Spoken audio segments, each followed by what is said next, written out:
Hello, everybody, and welcome to another episode of the Guitar Souls podcast. I have absolutely no idea what episode this is, and I don't care. We've been going that long now that it probably really doesn't matter. I am one of your hosts, Mr. Levi Clay, and I'm here with my co-host, Mr. Mike McLaughlin. How's it going, bud? Not bad. You know the circumstances, but until things develop, I can't really say much more than that. But yeah, all right. Thank you. Yeah. Also, it's like I can't really say how's your week going because you'll go, yeah, same as last week. You'll just go, you know.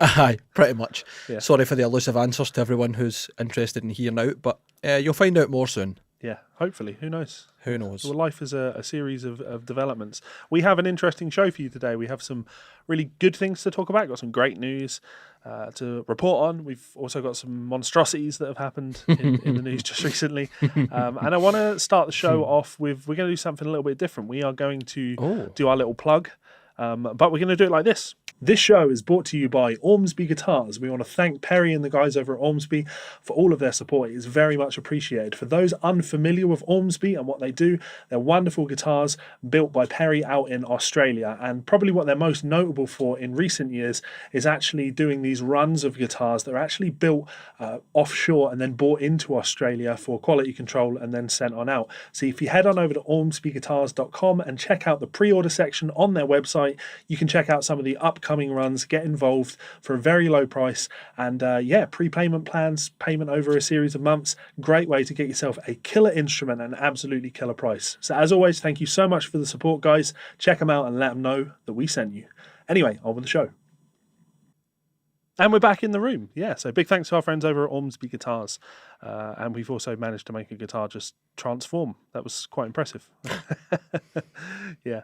Right, so why don't we start the show today with another little plug. We just want to make mention of the fact that the Guitar Show, if you're in the UK, the Guitar Show is coming back. It will be in Birmingham on the 29th and 1st of March 2020.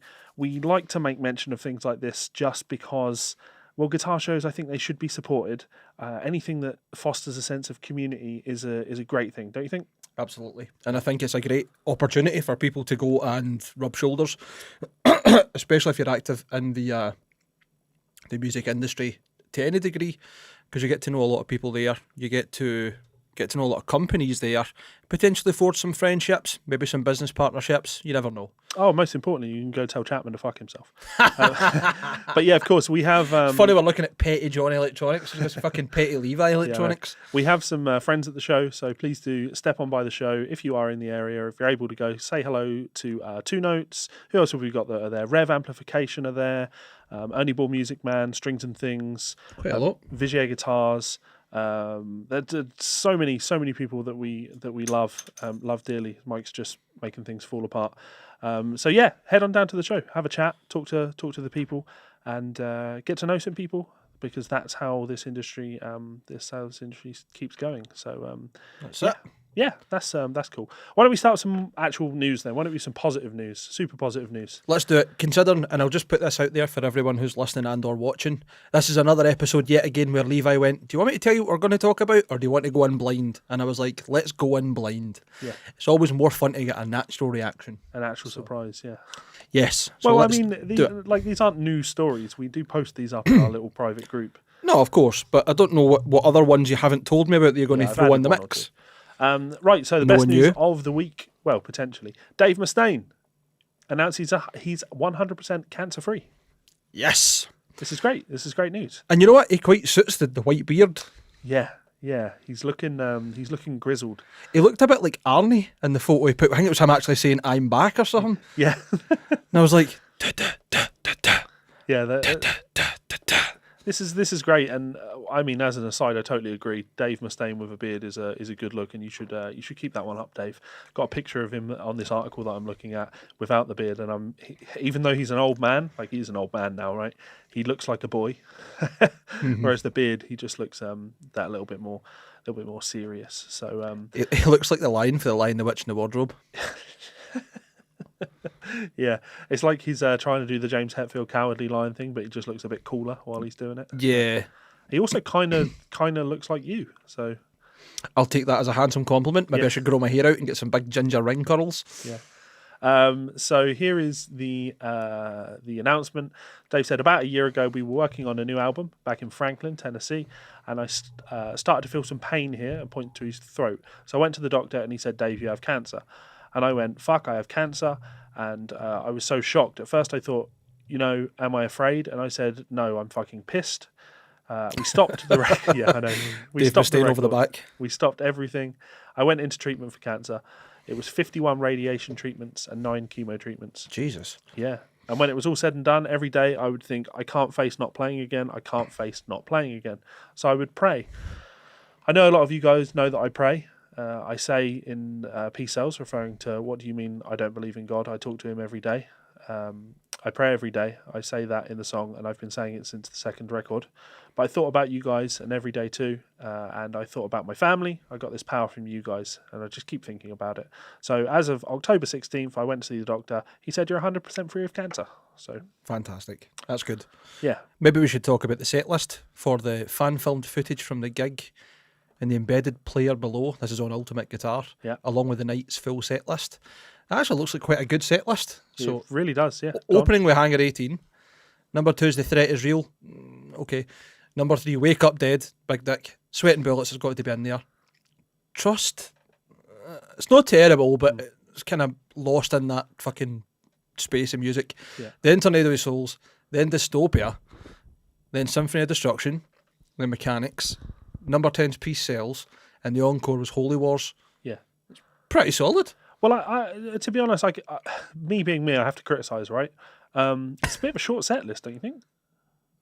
Okay. You know what I mean? That's like an hour tops. I mean, he's just recovered from throat cancer. Fair, I'll give him that. But The guy's just had 60 odd fucking chemo/radiation treatments. yeah, no, totally fair. But you could always hold off on touring until you're ready to put on a full length. That just to me doesn't seem like a full length show for a band that's been on the scene as long as they have. Because you have to look at that, all their material there, and you're like, well, Man up, Dave. That's what he's saying. Yeah, I'm saying man up, Dave. No, I'm saying that there are obviously a bunch of songs that I'd love to see on that set list that aren't there. I think even just more songs from the last album would be cool because Kiko's in the band. He's written and played some really, really cool material with the band, and that album's a great album. So why doesn't he get to play a little bit more of it? That's fair. That's all- definitely a fair observation. All I'd say. 11 songs just feels a bit short. But Yeah. Finger out. yeah, sort your life out, Dave. But no, more seriously, looking forward to the next album, and really glad to hear that you have. I'm talking to him like he's listening to the show. But Maybe he is. yeah, maybe it is. Thanks very much for listening to the show, Dave. We love and appreciate you. Here's a couple of comments. We'll just read out very quickly. Okay. Someone's commented saying, how many diseases and ailments is this guy beaten now? I remember when he was told he would never play guitar again. So much for that statement. Happy to hear he's recovered. And the next comment straight after it is, Dave is like a cockroach in all the best ways. It just amused me. Yeah, someone should cut together a little meme of like the start of Fallout 3 or something like that. Where you see the wasteland, and where you come out of the vault into the wasteland for the first time, and just Dave pops up and says, "Hello, me, it's me again." Fuck off. Ah, Dave the unkillable. Let's hope that he's our generation's Keith Richards. I'd like him to stick around forever. That'd be great. That'd be pretty cool. So that is really positive news, and I'm actually going to follow it up with a second piece of really positive news. I think you can probably see what it is. Andy James, friend of the show. Andy James is currently, this is incredible. Did you know this? No? Oh, dude. Andy James is currently out on tour with Five Finger Death Punch, filling in for Jason Hook. Fucking hell, Andy, good on you, man. That is a fucking serious gig. Oh, aye. Serious gig. I think that's probably one of the biggest gigs in metal in terms of, people that turn up to the gigs. Oh, aye. Not necessarily the most legendary gigs, but that is, for someone like Andy that's worked his entire life to be as good as he is, to be out there playing in front of tens of thousands of people every night is absolutely killer. And I could not be happier for Andy. No one deserves it as much as Andy. So, absolutely, man. Guy works his pan in. Yeah, and fingers crossed this leads on to more big things for him. But yeah, what a fucking experience, and absolutely deserves it. It's pretty ridiculous, man. There's 30 dates or something on that tour. Yeah. That is some great experience for him. Yeah. And it's not as if the stuff's going to be unplayable for him. Sure. Adds a lot more credence to this idea that Jason Hook has, we know he has been working on a Kiesel signature 7-string. And I imagine that's where that connection has come in, Andy being a Kiesel guy. So, yeah. I saw, actually, where was it? It was on Ultimate Guitar. Again, get a lot of our news from Ultimate Guitar, apparently. Someone, was it? No, maybe it was on Facebook. It was somewhere. I saw in the comment section to this. It was definitely on Facebook. In the comment section where they were talking about Jason Hook getting a 7-string signature Kiesel, somebody was like, this guy's just a poser. You know, he used to play with Britney Spears, right? Like, that's a way to put a man down. Oh, yeah, I'm sorry. Before this guy was in one of the biggest metal bands in the world, when he was a complete unknown, he also happened to play in one of the biggest pop bands in the world. For one of the Fuck biggest off. artists on earth. Yeah. I know. He must have been terrible. Yeah, like you turned that gig down. And the guy's sort of response to people calling him an idiot was like, yeah, but anybody could get up and play 4 chords. And it's like, you're right. But Jason was the one that was fucking doing it. So Just because you can play 4 chords doesn't mean you're going to be the person playing those 4 chords for Britney Spears, you fucking moron. yeah, and to try and put the guy Jesus down, Christ. like, even if he'd not done the Britney Spears thing, right, regardless of whether you like Five Finger Death Punch or not, they're one of the most popular metal bands on the scene right now, right? Absolutely. Like, you and I have spoken about them. I've made comments usually at their expense, Yeah. but you can't deny that they're doing well for themselves. You can't give them a hard time for their hustle. The guys are out there touring relentlessly, doing very well for themselves. Yeah. Whether it's my type of music or not, they're doing great. Yeah. In fact, I'm pretty sure their bass player messaged us to say, I bought one of your t-shirts. I'm the bass player in Five Finger Death Punch. I don't remember that. No, the Party Cannon, sorry, not the Oh. arseholes. Maybe need to send them one though now. Yeah, we'll have to sort that out. Yeah, I was going to say, no one listens to this show. Like, they're playing to tens of thousands of people every night, right? Their music touches people. Their music has had an impact and keeps the scene alive. Whether or not you like it or not, you can't put them down for it. I don't really like the new Slipknot stuff, but I'm fucking happy that they're out doing it, because it's bringing new people to the genre. And the fact that before he was doing what he's doing now, he was playing in pop bands. Yeah, he was a fucking session guitar player. Can you imagine being a session guitar player, needing to pay mortgage, feed your family and all of that shit, and someone calling you up saying, we want you to play on the new Britney Spears record, and you going, nah, I think some cunt on the internet will make fun of me in 15 years. Come on. I know. But what happens when the mortgage company find out and then they send me a letter saying, haha, you played guitar for Britney Spears, enjoy your mansion? What am I going to do then? Yeah, absolutely fucking ludicrous. People should just shut up. I always wanted gigs like that. Those were always the types of things that I wanted I would to take do. those fucking kind of gigs. I would love that shit. Imagine going, right, cool, my enjoyable band, the thing that I love doing is playing brutal death metal, making a total fucking racket.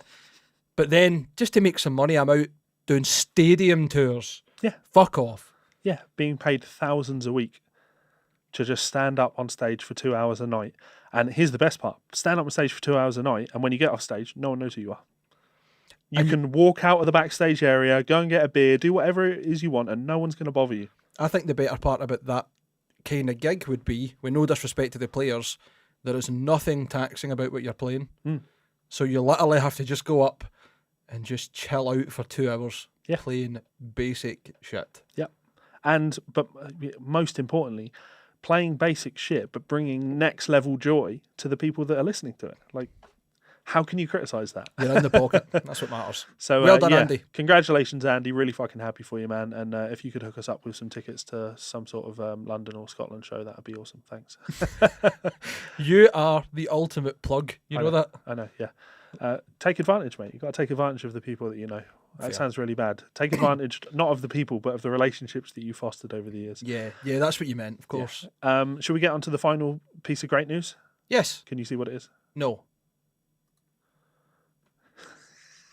Oh, did I post this? You posted this. Yeah, yes. you posted this. I don't know how far this is going to go, if I'm totally honest. I also don't know how far it's going to go. We should fill the people in, though. So Lucas Mann and Nuclear Blast Records are being sued by We Are The End's Brandon Love. We spoke about this just when the last Rings of Saturn album came out, specifically the song The Husk, where there was the allegations that the riffs had been stolen from We Are The End and Brandon Love, back when Lucas Mann was looking to join the band. Yep. And they had been kind of writing together. So, very interesting, especially considering he's now taking Nuclear Blast Records. And Well, he'd Lucas have to. Mann. It would have to be Nuclear Blast because they've released the music. Oh no, absolutely. I just find it really interesting that he's went so far as an individual just to be like, fuck you, I'm going to take on one of the biggest metal focused labels. Yeah. Speculating, I reckon this will probably end in a settlement, and what's his name? Brandon Love getting writing credit for the song. Aye. I Some think points. That's how that'll end. Not that I'm sure it doesn't matter. It's a nice principle thing, and I'm kind of glad that Brandon's done it, because I think actually, if you right now, I don't know if you follow much of the legal goings on in the music community. I'm not a lawyer, but you know, That's all you do. I know. Copyright in music has taken a real hit in court in the last in the last year or so, with people winning lawsuits that they had absolutely no right winning. Absolutely no right winning. With things like the Katy Perry lawsuit. Actually, we're going to talk about that later in the episode. Okay. The Katy Perry lawsuit, where she lost. She lost because in her song, not the main melody, but in the background, there was a keyboard part playing a descending scale. Bum, bum, bum, bum. Right, and that melodic motif was deemed to be copyright infringement. So essentially, you can't play, write, hum, sing, think about, or tab or write down any music without being at risk. Yep.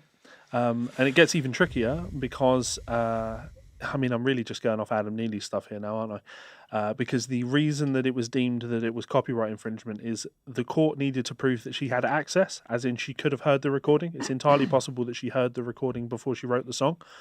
And their proof of access is the fact that at the time of the filing of the lawsuit, the video for the song that she'd infringed upon had 3 million views on YouTube. So apparently that's, if a video has 3 million views, that's there's legal precedent now to suggest that that's enough that anyone in the world could have seen it, because 3 million people have seen it. It's incredibly stupid to claim that a descending scale with 4 notes and a descending scale can be a trademarked motif. That is fucking ludicrous. Trust me, we're going to go into this one in so much more detail later. You definitely are. I know you. It's definitely a very interesting one. Point is that in this, if Katy Perry lost the lawsuit because of 4 descending notes, and they proved that she could have had access to the recordings, she could have heard the recordings, Lucas Mann doesn't stand a chance in this one. You know, he played in the fucking band that are suing. Like, this isn't going to go well. Probably not. Yeah, it's not one that I imagine Nuclear Blast are going to want to risk. So I think settlement would be what I would imagine. Probably end up in a settlement. It's probably all that Brandon's looking for. So, and also to stick it to someone that he clearly doesn't like. Well, that's what I mean. Just to get the credit that he deserves, part of that will be the settlement. Yeah, as you say, he should probably, as part of that, end up with writing credits. Sorry, I really need to clear my throat. That's fine. Go for it. Let's continue on with the Guitar Souls Legal podcast. With did you see this? Gibson sending out a cease and desist. I heard about it. You told me. Did you post? I posted about it on Facebook. Yeah. And this is to do with their V shape. Yeah. Gibson saying it's a direct copy. Yeah. The V. Is Stevie Wonder handing out the lawsuits for them? I know. Yeah, the V that Kiesel have been selling. Carvin had been selling since about 1986. 1986, but Gibson have decided to what's that, 33 years, 34 years. They've waited 34 years before they're gonna actually file, and Levi. This is after Gibson have already lost trademarks on trademark suits on literally that design, the Flying V design. They lost one of those in Europe. Yep. And this is after the fact that, a decade ago, they literally lost the fucking lawsuit trying to protect the Les Paul shape against PRS. So that was my question was going to be to you. Can you define insanity for me? Wait. Yeah, if I want to go the Far Cry 3 route, right? I've never played that. So oh, dude, you got to play Far Cry 3. I tried it's one of the greatest. No, I tried to, because about 10 minutes of it was literally drive the car, be stopped by fucking baddies, shoot at them, shoot them back, fix your car, continue driving, wash, rinse, repeat. And I got that far in and went, fuck this. That is the first 10 minutes. So fuck that. Get in the bin. No action. Has anyone will tell you you're wrong on that one. Such a great game. I'd love to be wrong, but I'm not. You are I'm always 100% wrong. Anyway, my point is the definition of insanity is do the same things over and over, expecting different results. Exactly, right? Yeah. What did Gibson actually fucking think is going to happen here? Yeah. Their lawsuit with PRS ended in the Supreme Court in 2006. So struggling to remember that almost 14 years ago, guys, you lost this. You lost this in the US Supreme Court. Denied your petition in the case against Gibson versus Paul Reed Smith. Mm-hmm. All of this is documented. All of this is fucking documented. I've never, ever seen an industry have such a leading company, such a high-ranking company with such a great reputation in terms of historic significance, so actively try to destroy its own reputation and brand and loyalty and fan base. Yeah. Everything that Gibson has done in the last 5 years has been almost like they're just trying to burn it down from the centre out. Yeah. Is it just me? Like, what have they done that's done anything good for anybody? Yeah, it's the post that I made on Facebook about this was to give Gibson some advice. Mm-hmm. It's very, very easy when you send a cease and desist to someone like Jeff Kiesel to expect him to tell his fans about it and his fans to all take his side. That's the way that's going to happen. Mm-hmm. You could test whether or not you're doing the right thing, though, by asking your fans if they think you're doing the right thing. Because surely they're all going to side with you, aren't they? But we know that when these things are posted in completely unbiased places, no one sides with Gibson either, because everybody says exactly the same fucking thing. Stop spending your money on fucking lawsuits, start spending your money on your quality control and making sure people are making top quality guitars and you're able to sell them for less because you're not having to put a fucking tax on every single guitar to pay for your ridiculous legal department, you absolute idiots. Let me just read this off for you. In that PRS lawsuit, the court could not find a likelihood of confusion. This is about PRS because Gibson had conceded that the point of sale confusion did not occur between these high-priced guitars.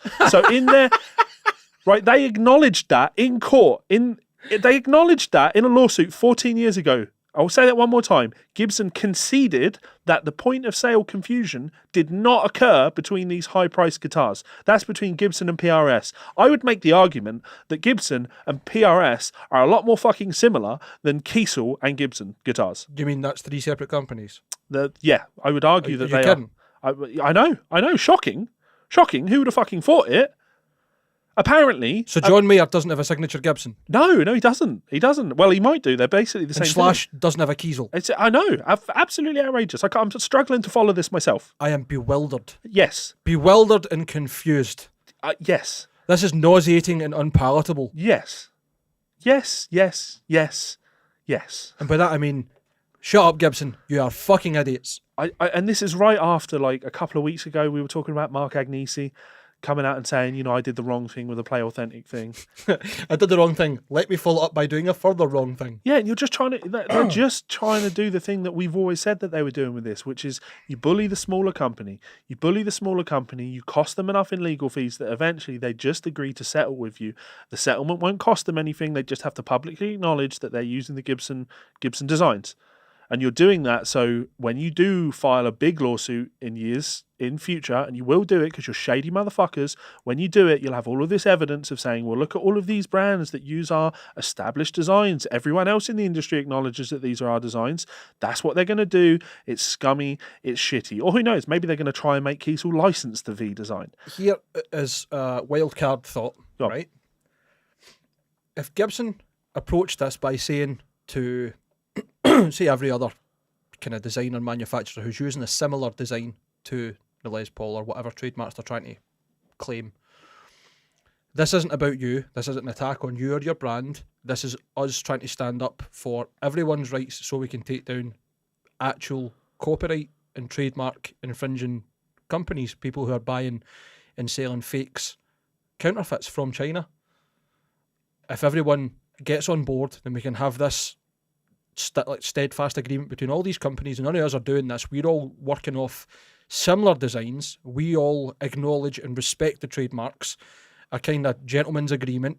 Nobody's going to step in anyone else's toes. Just make sure it's different enough that we're not having to say, wait a fucking minute, and we can all focus our efforts on getting rid of this. Yeah. But it'll never happen because Gibson's idea is not to cause or to campaign for unity between companies. It's literally just to be You know what I think it might be? Gibson the supremacists. I think they've heard the term market disruptor and misunderstood it.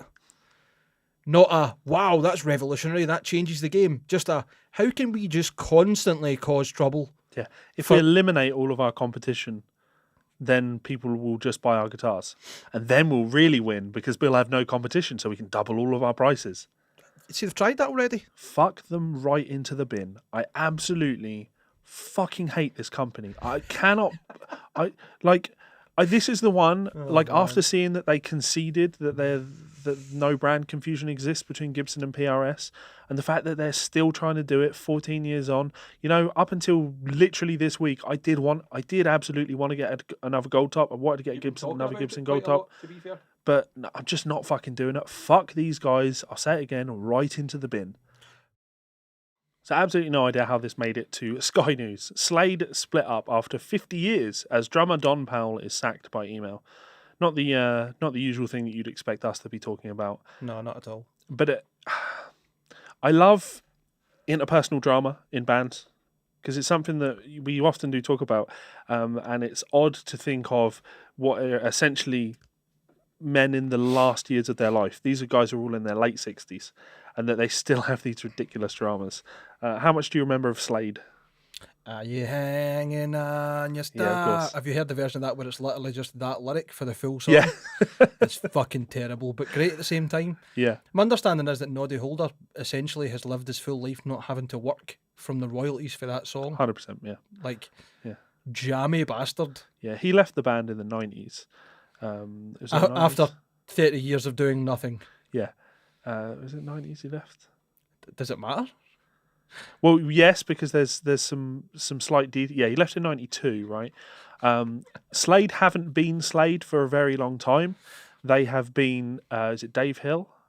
Yeah, they've been Dave Hill's Slade. So is this kind of the same idea as like Leonard Skinner? Leonard Skinner still tour under Leonard Skinner though, but not the same members, just kind of trading off that. With one member. Gary Rossington will still. Well, you know what I mean. Yeah. It's like living off the historical reputation. Yeah. So this is the reason stolen valor. I found this funny because Dave Hill's Slade allegedly sent an email to their other long-term member. Actually, Don Powell was also a founding member of the band. Right. Sent him an email saying that his services would no longer be required in the group. So Don Powell, is no longer a member of Dave Hill's Slade. What do you think Don Powell's done about that? Set his pants on fire and run through the streets screaming, he's turned the winds against us. No. Right, my second guess is going to be legal action. No. Has he started his own Slade? Called? Slade 2? Don Powell's Slade. Oh, he missed a chance. He could have got himself the Slady bastard. So yeah, Don Powell's Slade and Dave Hill's Slade are two bands that still exist. Oh, Levi, right. I'm going to start a Kickstarter and I want everybody that listens to share this, and I need money for you all because I'm going to start a battle of the bands. Right. And it's going to just have the two versions of Slade playing the same set list, and we'll decide once and for all who the real Slade is. Well, why don't we reach out to Noddy Holder and see if we can get Noddy Holder's Slade to join in? I was going to say that Noddy could be the head judge. The judge. Fucking hell. Yeah. It just seems so ridiculous that this is something that Sky News felt they need to report on. And it's so... Is it maybe because of the Aerosmith story, like I said? Yeah. You think because they were talking about that, they're like, oh, there's a rock band that people who in their 70s might remember? Yeah, but Aerosmith still exists, It's not Steve Tyler's Aerosmith. So this title is very misleading. Slade haven't split up after 50 years. Slade split up a long time ago. Dave Hill's Slade have now split up. I can't imagine where Dave Hill's Slade... Place your bets, right? Dave Hill's Slade, where do you think he was getting gigs booked? Are we talking like... community centres. Miners clubs and things, or are we talking 1,000-seat venues? Turning on the Christmas lights every year. Yes. Are you hanging on? You're stalking on the wall. There's just a bunch of people in the audience I don't recognise him. That's not Noddy, is it? Yeah. He's not looking too well. Did enjoy that. Absolutely did enjoy that Fuck story. off. What? Just Slade. Oh, yeah. Fuck off. No one fucking Don cares. Powell's Slade versus Dave Hill's Slade. Oh, we could bring back Celebrity Deathmatch. No, you couldn't. No, you couldn't. No, there's a key word in that. Celebrity. Ah, true. Okay. Yeah, so. Right, we could have a spin-off then, just Deathmatch. C-list deathmatch. Yeah. Yeah, no, it could be. We'll have we'll do a run of I'm a Celebrity, Get Me Out of Here. But at the end, when they get out, they have to fight to the death. No, I've got a better idea. I'm a Celebrity. Carpet bomb me. So just get as many people as we don't like into the jungle and just fucking daisy cutter the lot of them. Full on napalm attack. Yeah. Has anyone got Rob Chapman's contact details? Right. So I would, but obviously I'm still waiting on a letter from his lawyer. Right. Speaking of, we mentioned this earlier. Yes. Warner Music, the Katy Perry lawsuit, right? So Adam Neely did his video ridiculing the lawsuit that Warner Music lost, that Katy Perry lost. Yep. This was for a. I forget the name of her song. I know the other song Egyptian was one, Joy. isn't it? Yeah, and the other song was Joyful Noise. What's it fucking called? I don't fucking know. Who cares? Yeah, the other artist was Flame, maybe. Yeah, Doesn't matter. doesn't Who matter. cares? None of this matters to me. What matters is the stupidity of this entire fucking system. So when that happened, Adam Neely was at the forefront of defending Katy Perry. He was at the forefront of saying this shouldn't be happening. Lawsuits like this are dangerous. They are dangerous to the rest of the music community. They're bad for the rest of the music community.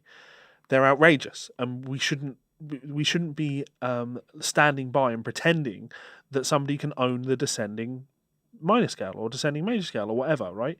A motif so common that has been used on songs for 100 years. Someone shouldn't be able to win a legal case. And actually, he lambasted the music expert that was a witness for the prosecution in the original lawsuit, saying, you fucking sold out, and you have. For you to stand up as an expert in music and say that you honestly can't think of any examples of this melodic motif being used in recorded music before is dishonest at best. You're an absolute fucking parasite. Anyway, so... Clearly chosen because you were happy to say that you couldn't think of any that I was in. Yes. Now, here's the crazy thing. Warner lost that lawsuit, okay? Warner lost that lawsuit. So a court has deemed the copyright of that song not owned by Katy Perry and Warner Music, okay?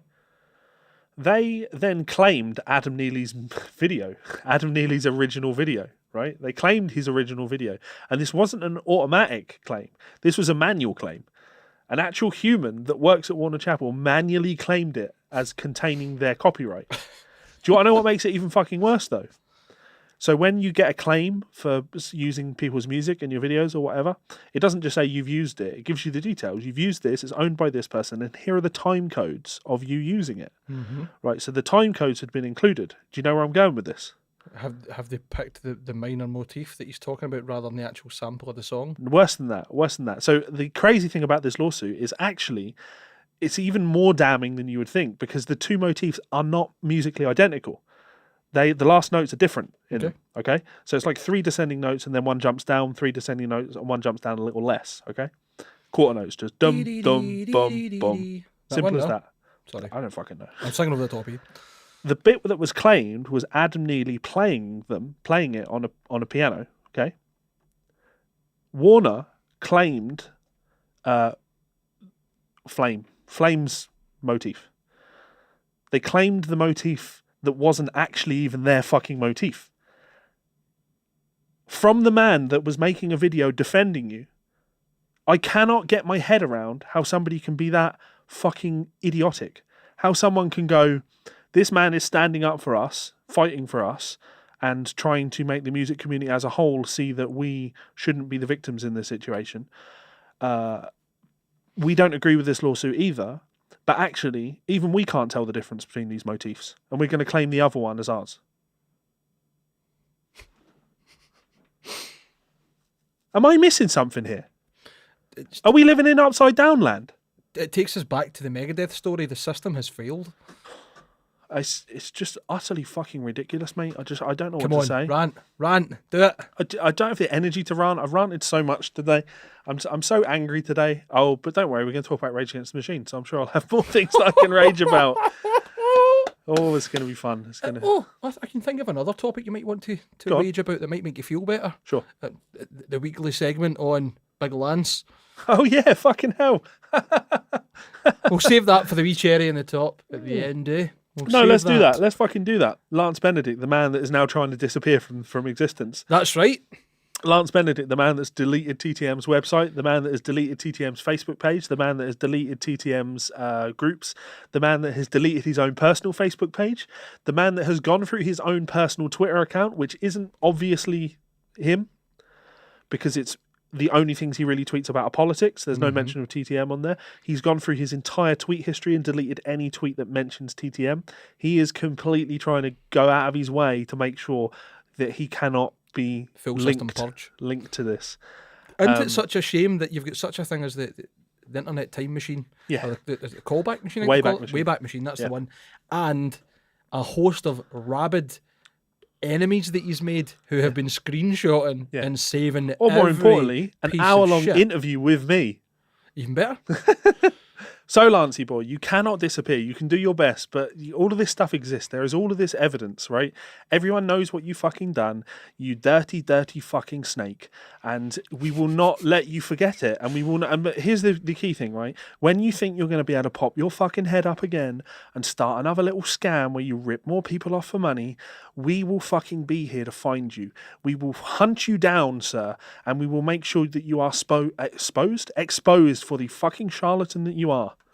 What we haven't mentioned so far, which I find very interesting, is the fact that the website went back up briefly and a message was put out through Facebook and possibly Twitter saying that anyone who is still wishing to be a distributor or partner, blah, blah, blah, sign in here. You need to sign in by this very time. And that we managed to get access to the screenshots of the questions that were asked in that. And some of it was hilarious and questionable at the same time. Like, essentially, it was like someone had taken an application for you to be a distributor for a brand and added their own little spin of insane megalomaniac or megalomanic. Megalomaniacal. I can't speak. Megalomaniacal. There we go. Paranoia and insanity. It's fucking self-aggrandizing and absolutely insanely paranoid at the same time. It's like one question would be like, how many other brands do you represent? And the next one will be, have you heard any bad things about Lance? Have you ever said anything bad on Facebook? How many models would you like to stock? Have you received your guitars? Are you currently endorsed by us? What have you said about Lance? That is it, man. Like, which tier of pricing have you reached?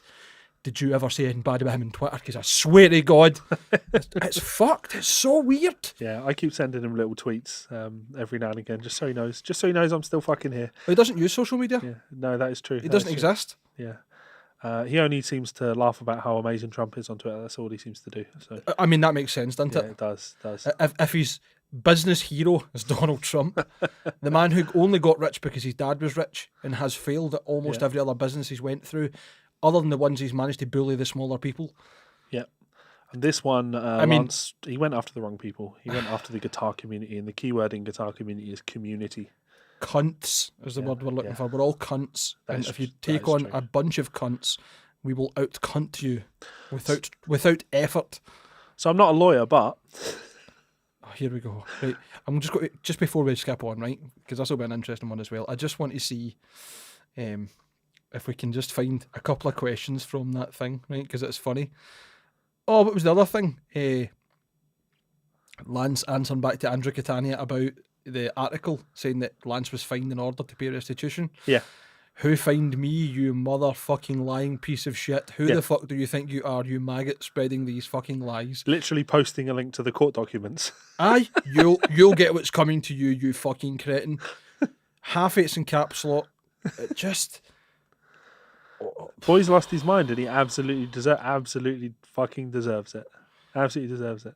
The best part about this, although I regret doing that interview with him, and subsequently removing my content of his, allowing him more time to rip more people off. That's my one regret in the last few years. I can tried your also best.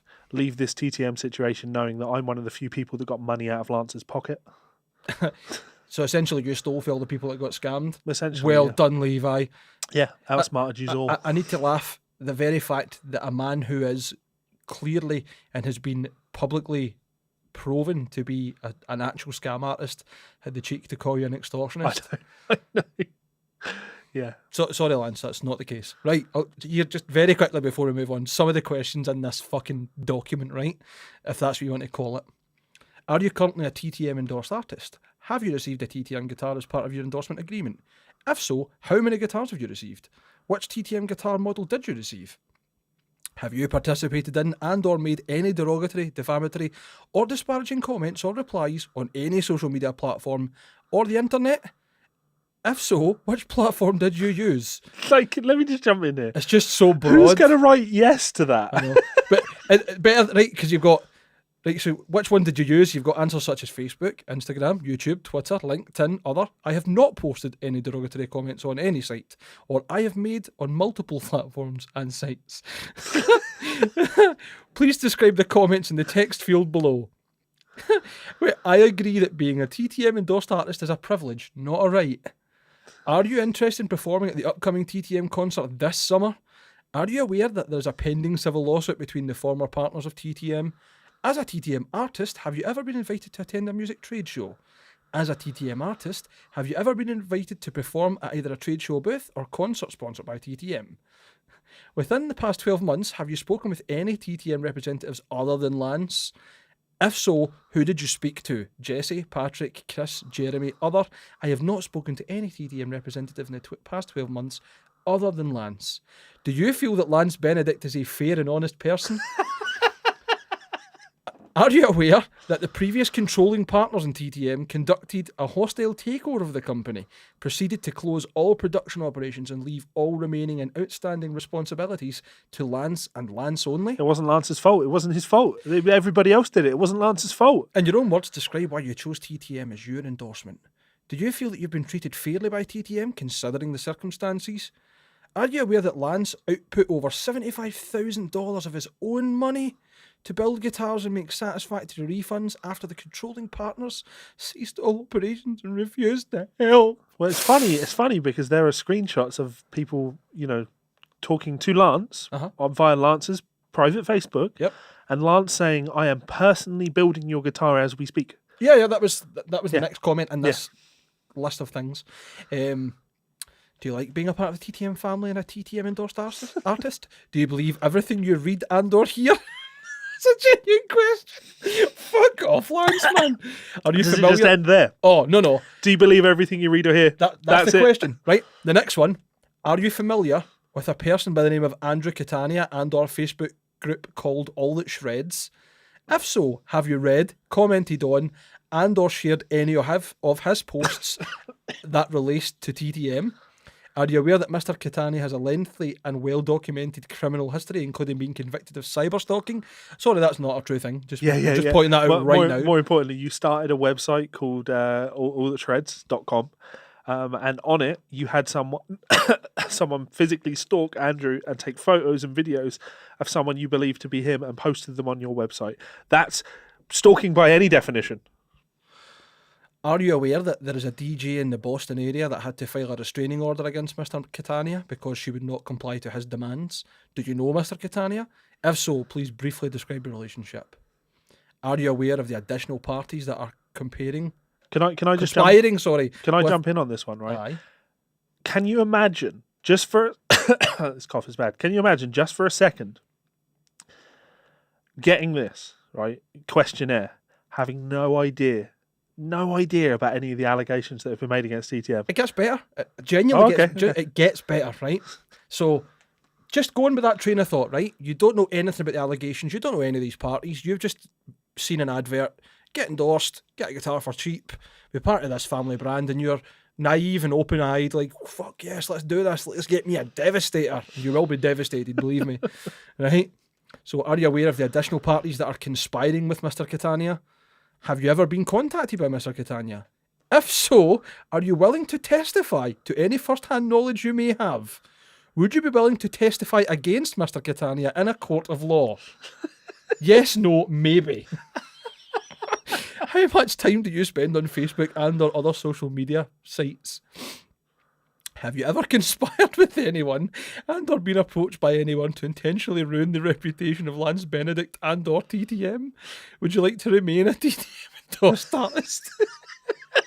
Imagine filling all that in at the end, putting no. Fuck you. That's not even the fucking end of the questions. There's more to go. Are you aware it's not unusual for guitar manufacturing companies to take 2+ years of production time to fulfill custom orders? Have you ever been endorsed by another guitar company? If yes, which one? There's a list of... He's not even spelt half of them right. He spelt Kiesel K-E-I. What's the lead time on a Kiesel if you order a Kiesel? About 6 months? If you're lucky, maybe 4 months. Yeah. I mean, a fully custom, fair enough. If it's mega spec, you can expect it to be a long time, especially if it's a big company and a busy company. Fair enough. Lance, you've not made any guitars at all. There's no reason for you not to make more. Yeah. If yes, did they build you a free guitar in exchange for publicity and cross-promotional purposes? Are you aware why any person or company would want to ruin the reputation of Lance Benedict and or TTM? If so, yes, please explain. Right? Do you know what I mean with this being like genuine questions and then paranoia seeping through, right? Which of the following best describes you? I'm a strong proponent of TTM or I'm a strong opponent of TTM. Lance, I'm gutted I didn't get to fill this in. fuck off. Have you ever spoken with or met Lance? If yes, please briefly describe your opinion of him. Do you think he's going to turn up to court with all these, like, you look at my character references, people like me? 100%, mate. There's no doubt in my mind that that's what this is about. Because Lance is representing himself in all legal action because he doesn't have any fucking money. And, you know, for him to turn around and say ridiculous things like, you know, that he's donating all of his own money.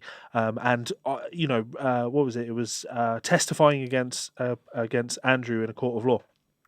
Mate, it's the same as Gibson. Stop doing what you're doing. Stop spending your time, effort and money dealing with this shit. Spend your time, effort and money making product that you have promised people. But he can't, doesn't have any money. True. Do you know he's put personally over $75,000 of his own money? I do, yeah. And if memory serves correctly, was it Jason McCulloch gave him $100,000? No. Jason gave him almost 10. Almost 10. Someone else gave him $100,000. Yeah, it was right? one of the investors. So he's at $110,000. So he's $35,000 up already. Oh, he had 6 or 7 franchisees. So and that's entirely my point. For him to talk about the money he's put in, sorry, just put other people's money in. Disney wash. Yeah. Disney wash, son. I think they call that a Ponzi scheme. No, it's multi-level marketing. Definitely a Ponzi. Aye. Honestly. Here, Lance, did you think I come up to clean the banana boat? Yeah, if you're not, you think I zip up the back? There's some Scottish slang for these. Yeah. Would you like to attend a music industry trade show as a TTM endorsed artist this summer? If you, I bet he thinks he's going to NAMM. I bet he thinks he's going to NAMM. Wait. If you've ever participated in any untoward online activities against TTM via direct posts and or reposts, would you consider removing any such comments? If yes, please confirm. Do you have a better opinion of TTM now than when you first were endorsed? From a guitar player's viewpoint, what do you like most about TTM? And he's got a bit there, like a text box that starts with the word paragraph. From a guitar player's standpoint, what I like most about TTM is how light the guitar is in my hands. It's lighter than air. It's almost like it's not there. How did you first hear about TTM? The internet, trade show, friend, artist, other. Are you aware that artists Don Dawkin, Stefan Lil, Randy Jackson continue to play and support TTM guitars on a regular basis? Stefan Lil does not. You are just adding to this giant fire in your front garden, Lance. And also, Don Dokken doesn't play anymore. He's unable to play now. So, are you currently doing any of the following? Touring, recording, teaching, writing, all or some of the above? How would you best describe your playing style? Would you be willing to perform on CBS television if asked? Wait, what fucking level of grandeur delusion do you live on? Fuck me, man. Has anyone ever approached you and offered you something of value in exchange for writing a review and or comment about TTM? If yes, are you willing to discuss this in further detail? This is so paranoid. Yeah. Would you say that TTM is an innovative company with a bright future? Would you be interested in becoming an authorised TTM dealer? At this point in time, are you willing to stand up for the brand, ignore the attacks on the company, and make a social media posting stating you back the brand and positive effects it has had on you? Have you been contacted by any of the previous partners in TTM? If so, please briefly describe to whom you spoke and the nature of the conversation. This It's, you know, that one is the worrying one because, look, to be conned by Lance, you have to demonstrate a certain level of naivety yes, to not see what he was doing. it's blind faith. And especially when there were people like myself for a long time before Andrew got involved, pointing out what he was doing. And then even more so when Andrew started covering the situation. For you to then continue being ripped off by this man demonstrates a certain level of naivety, right? After we can now demonstrate that he dissolved his company and he's been sued by multiple people and he's now deleting all of his social media stuff, etc., and trying to disappear. If you are still in the camp that would make a public post supporting him, you're beyond a certain level of naivety. You're a fucking dribbler. Yes. Here's the sad thing, right? I've witnessed that community, and there are a bunch of people like that in there. Oh, like Just absolute brain dead zombies that will just support. As soon as you throw money into the equation and someone who fights the corner of pretending they're the underdog, there's always going to be stupid and loud voices. Yeah. It happens across the board, and I'm not saying that everybody's opinion's invalid, everybody's stupid, blah, blah, blah. I'm not tarring everybody with the same brush. But exactly as Levi's saying, it's been demonstrated multiple times by multiple sources with no other reason than trying to help people out that Lance cannot follow and will not follow through with what he's promised you. Why do you still support him? Man, if you could wind the clock back a couple of years when I started covering this TTM thing, I just saw an ad on Facebook and it annoyed me because it just looked so fucking shady. Because we spoke about it. Remember, you asked me, like, have you ever seen TTM guitars? And I was like, I remember seeing him on eBay about 10 years ago. Yeah. If you told me what that was going to turn into when I started making those videos, jeez, I wouldn't have believed you. Right. So, can we... please, still loads more. It's absolutely astonishing that it's this long as well. You imagine being an artist, and like I said, who has no idea that this situation's going on. You'd get 2 questions into this and be like, how long is this fucking thing? I wish I was kidding, but I think we're about halfway. Right? Just go on, keep going. This is fucking... Oh, my God. You know what? It's like Lance is trying his hardest to absolve himself of any blame for anything at all, and this is his way of doing it as far as he can see. Mike, I've got a better idea. Mm-hmm. We're going to move on from this subject, and after we finish this podcast, we're going to make a video filling in this questionnaire. Yes! Oh, tremendous! Right, so I'm going to continue with the I'm not a lawyer, but... have you seen this? Soundgarden addressing the Vicky Cornell's royalties lawsuit? I gave it a quick look over. I was quite disappointed at the full scenario, to be honest. The entire thing is... I'll give you a basic rundown, right? So, for those that are unaware what's going on, a lawsuit has been filed by Chris Cornell's widow, Vicky, over... unpaid royalties. So this past December, Vicky Cornell filed a lawsuit against the surviving members of Soundgarden and the band's business manager. The case stated that the band had been withholding hundreds of thousands of dollars in royalties from the Cornell family because they wanted the rights to 7 unreleased songs that were found in Chris's possession after he passed away, which Vicky claimed to belong solely to her late husband. So there is definitely... If we just summarise that implies something here. It's like, we'll give you your royalties, but we want you to give us the thing that we can make money from. Yep. That paints Soundgarden in quite a negative light. Correct. If that were true, I don't believe it to be true. Let's keep going. Now, according to documents obtained by Rolling Stone, Soundgarden have refuted her claims, arguing that the material found was not Cornell's solo work, but was for the band, which they have been working on as early as 2015. Their rebuttal cites several email exchanges between all members of the band that reference the audio files and lyrics, as well as live recordings of sessions the band had up until April of 2017, a month prior to the frontman's death. So that immediately complicates the situation, right? They can't be Chris's sole property. They can't be. He can own the recordings, and that's where this gets fucking crazy towards the bottom. He can absolutely own the recordings that he made if he made them on his own, but the publishing rights, the ownership of the song, not the recording, the song is amongst all of the band members, right? So they deny withholding any money from the widow and her family, emphasising that they aren't being paid at all at this time until the partnership, by vote of the remaining partners, formally elects to make such a distribution. So that does sound a little bit more shady, because it makes Vicky Cornell's claims, well, it adds gravity to them. She hasn't been paid what she's owed. But at the same time, if nobody's been paid what they owed, it's not a case of you not getting your money. It's a case of your money's being put aside and will be distributed when we've worked out how we're going to be dealing with this moving forward. Aye, that's it. But then, yeah, this part, I have to sympathise with Soundgarden. We don't have possession over our own creative work, Soundgarden said in a statement.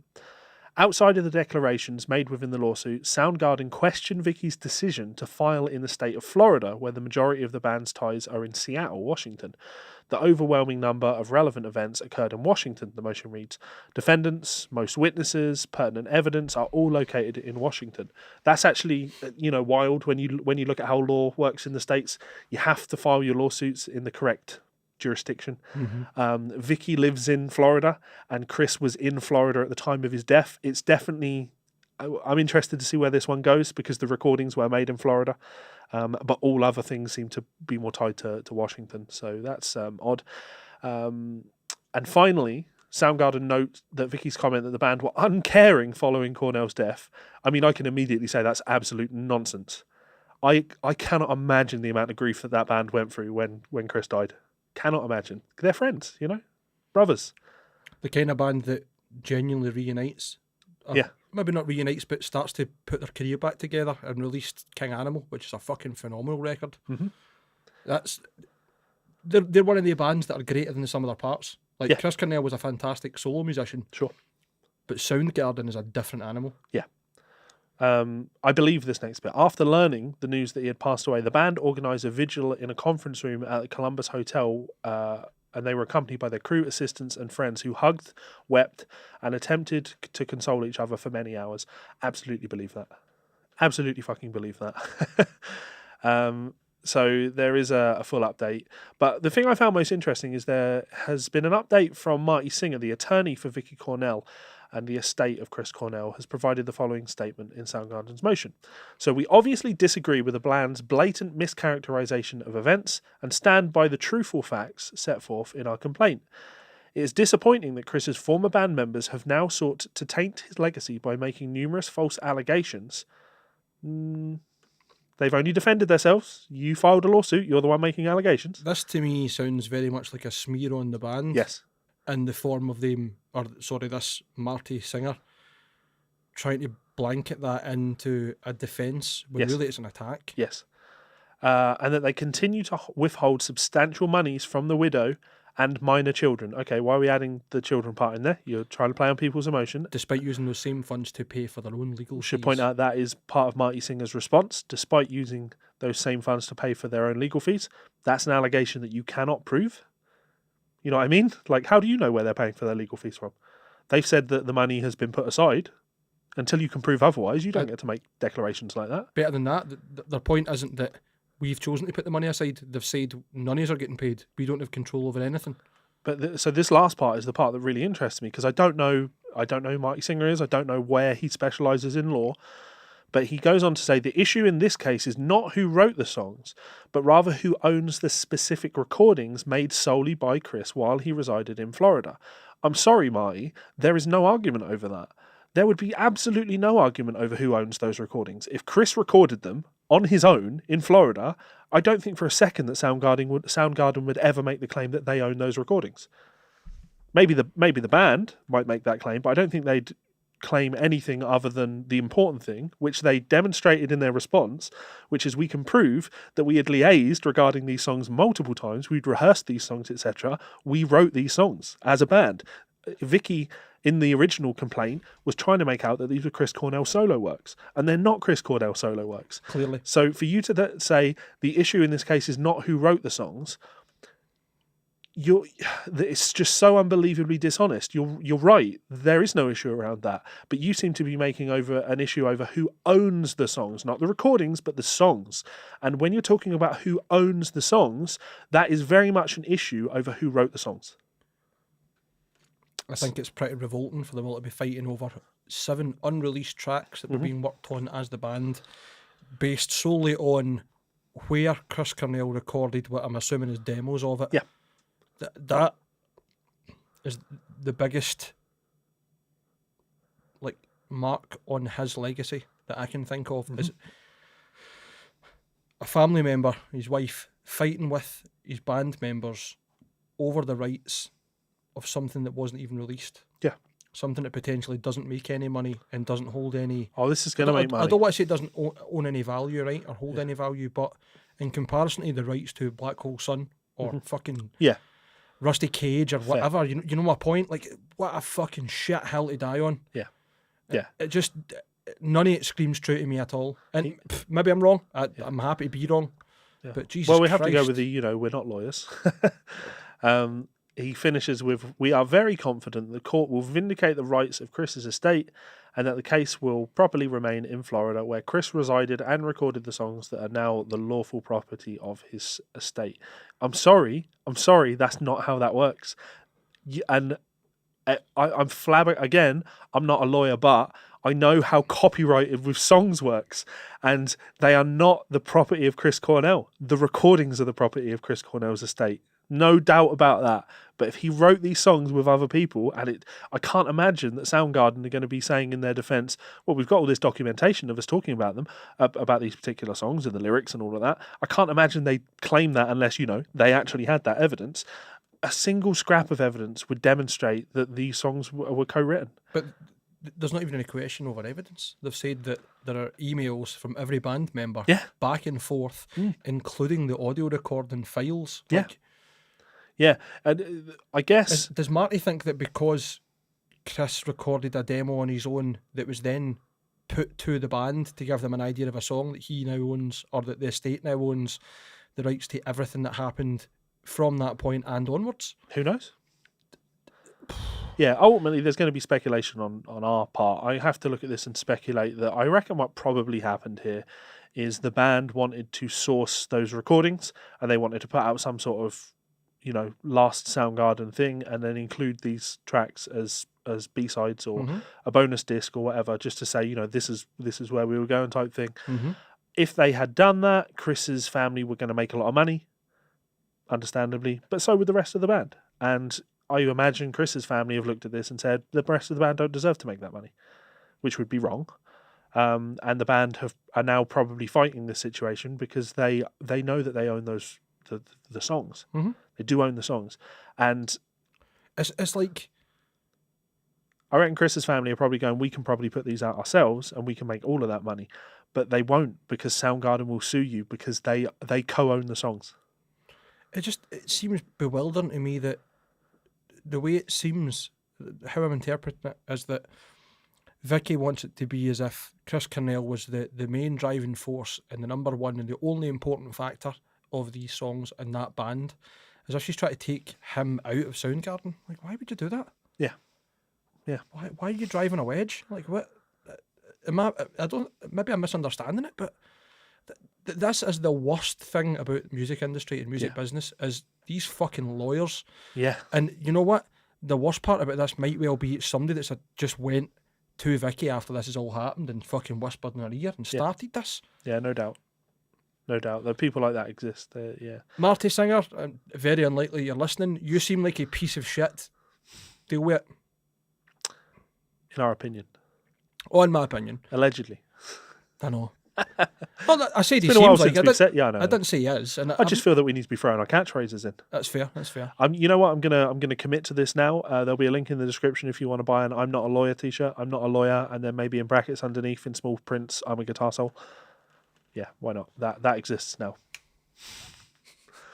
Buy our merch. Help us out, please. Right. Yeah. Speaking of buying merch. Yeah. Let's rage. Let's fucking rage. Let's rage against the machine. So, first up, let's do the teens reacting to the goths. Teens reacting. So, Rage Against the Machine. Sorry, let me try that again. Rage Against the Machine have been announced as one of the headliners for Reading. Now, Reading is probably, Glastonbury is probably bigger, but one of the two big festivals in the UK. It's certainly a huge, huge festival. What's the attendance for Reading? Let's have a look. Fuck, it's one of the biggest festivals in Britain. I would assume it's probably approaching 6 figures, if not bigger than that. What would you think? I genuinely no fucking idea. I find the Rate attendance. just write wiki. See, we've done our research beforehand, boys. I think I read 150,000 there. 105. 105. So a 6 figures, 105,000 people. Yeah, it's a lot of people. That's it. All marching in the name of solidarity and against communism. It's a lot of people. It's certainly one of the big festivals in the UK. And every year, so just to give you an idea, in 2019, the headliners were The 1975. 75 Foo Fighters, Post Malone, 21 Pilots. Yes. Okay, before that, Fall Out Boy, Kendrick Lamar, Panic at the Disco. And Kings of Leon. Before that, Eminem, Muse, and Kasabian. These are all, huge bands. Mumford and Sons, Metallica, and the Libertines. Just massive, massive bands. Green Day, Eminem, and Biffy Clyro. Huge. I could do this for every single... Guns N' Roses, Arcade Fire, and Blink-182. This is a big festival. 2008, Rage Against the Machine headlined, The Killers headlined, and so did Metallica. Yeah, was 2008 the year that they got the Christmas #1? Or they got it in 2007 and then, I don't know. I think you're right, certainly around about then, because that's when I saw them at Finsbury Park. Sure. So, huge festival. And they only book the biggest of bands for those headline slots, right? Fine. So they've announced the first headliner as being Liam Gallagher. Okay. And Stormzy. Don't know who that is, but Liam Gallagher. And everyone, people book, this festival sells out well before the band's are booked. Oh, absolutely. Well before the band's You can buy early bird tickets when you're at the festival for the next year. Yeah. That's the kind of attendance and loyalty these people thrive on. Yeah. Save £10, book before someone else turns up. And I enjoyed it because Reading and Leeds have posted out a tweet. Okay, it's official. Rage Against the Machine are your second Reading and Leeds headliners. Awesome. This is very much like the old, Paul McCartney appearing next to... Who was he even with? Was it Post Malone? Mm-hmm. Maybe? Same with the Aussie one, wasn't it, Post Malone?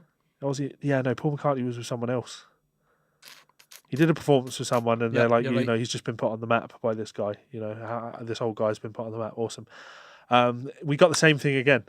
I got this absolute same thing again. That one's not so funny. Responses to this tweet. Who? Sneak peek of the Reading and Leeds Festival, and it's the classic goths dancing under a bridge clip. Yeah. Can you put all the goth ones on a separate stage, please?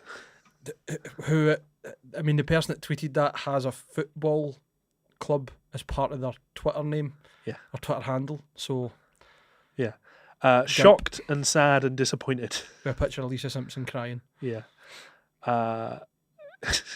Someone complaining that they should have waited for the lineup before they bought tickets. It's just nobody asked for this. Literally, no one asked for their ears to bleed. Aren't they the ones who got Christmas #1 years back?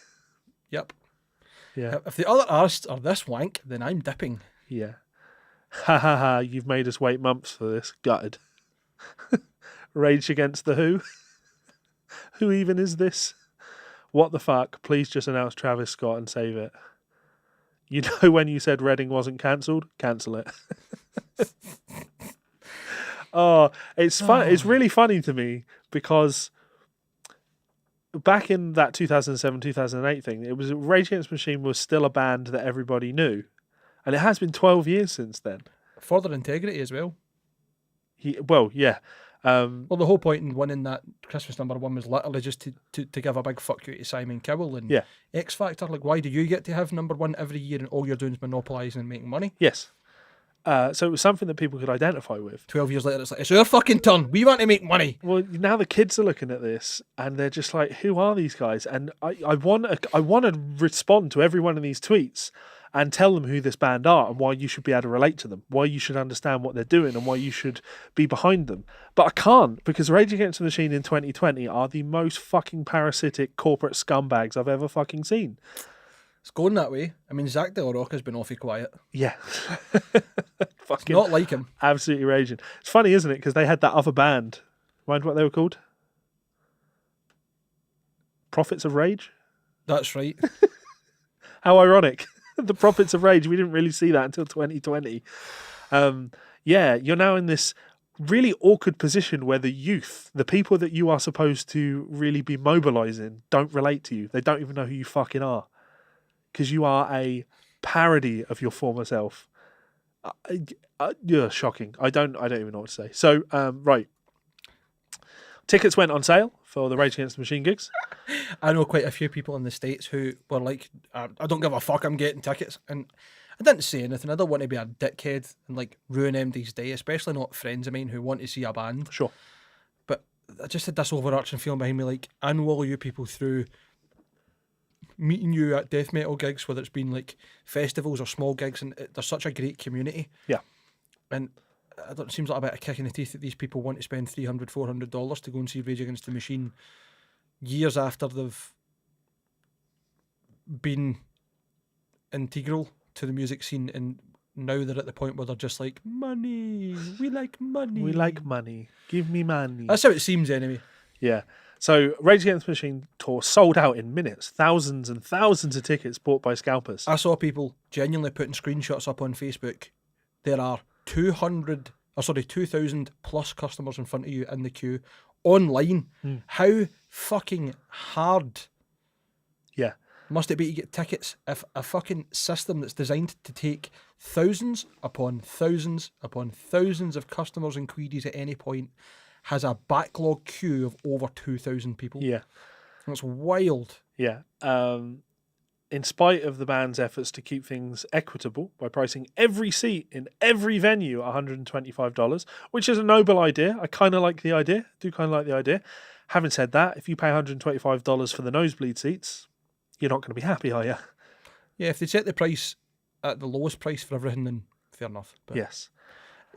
averages are good when everybody benefits. Averages aren't good when the poor don't benefit. Yes. Which you would think is a big part of Rage's thing. Obviously, the scalpers came in and bought most of the tickets and then are selling them onto the fans for overinflated prices. There's only one way to combat this. There's a couple of ways to combat this, right? One, stop making tickets transferable. I know, we've talked about this before. It does put people in shitty positions where they can't make a gig. It's funny, the only gig I've ever been at where I didn't have a transferable ticket was Finsbury Park to see Rage Against the Machine. I still have the ticket in the house. If I remember, I'll bring it next time we're filming. It's got my photo on it, my name, my address, and I had to take ID with me. Yeah. Like, it's a massive inconvenience, right? But also, it's there for your protection. You know what I mean?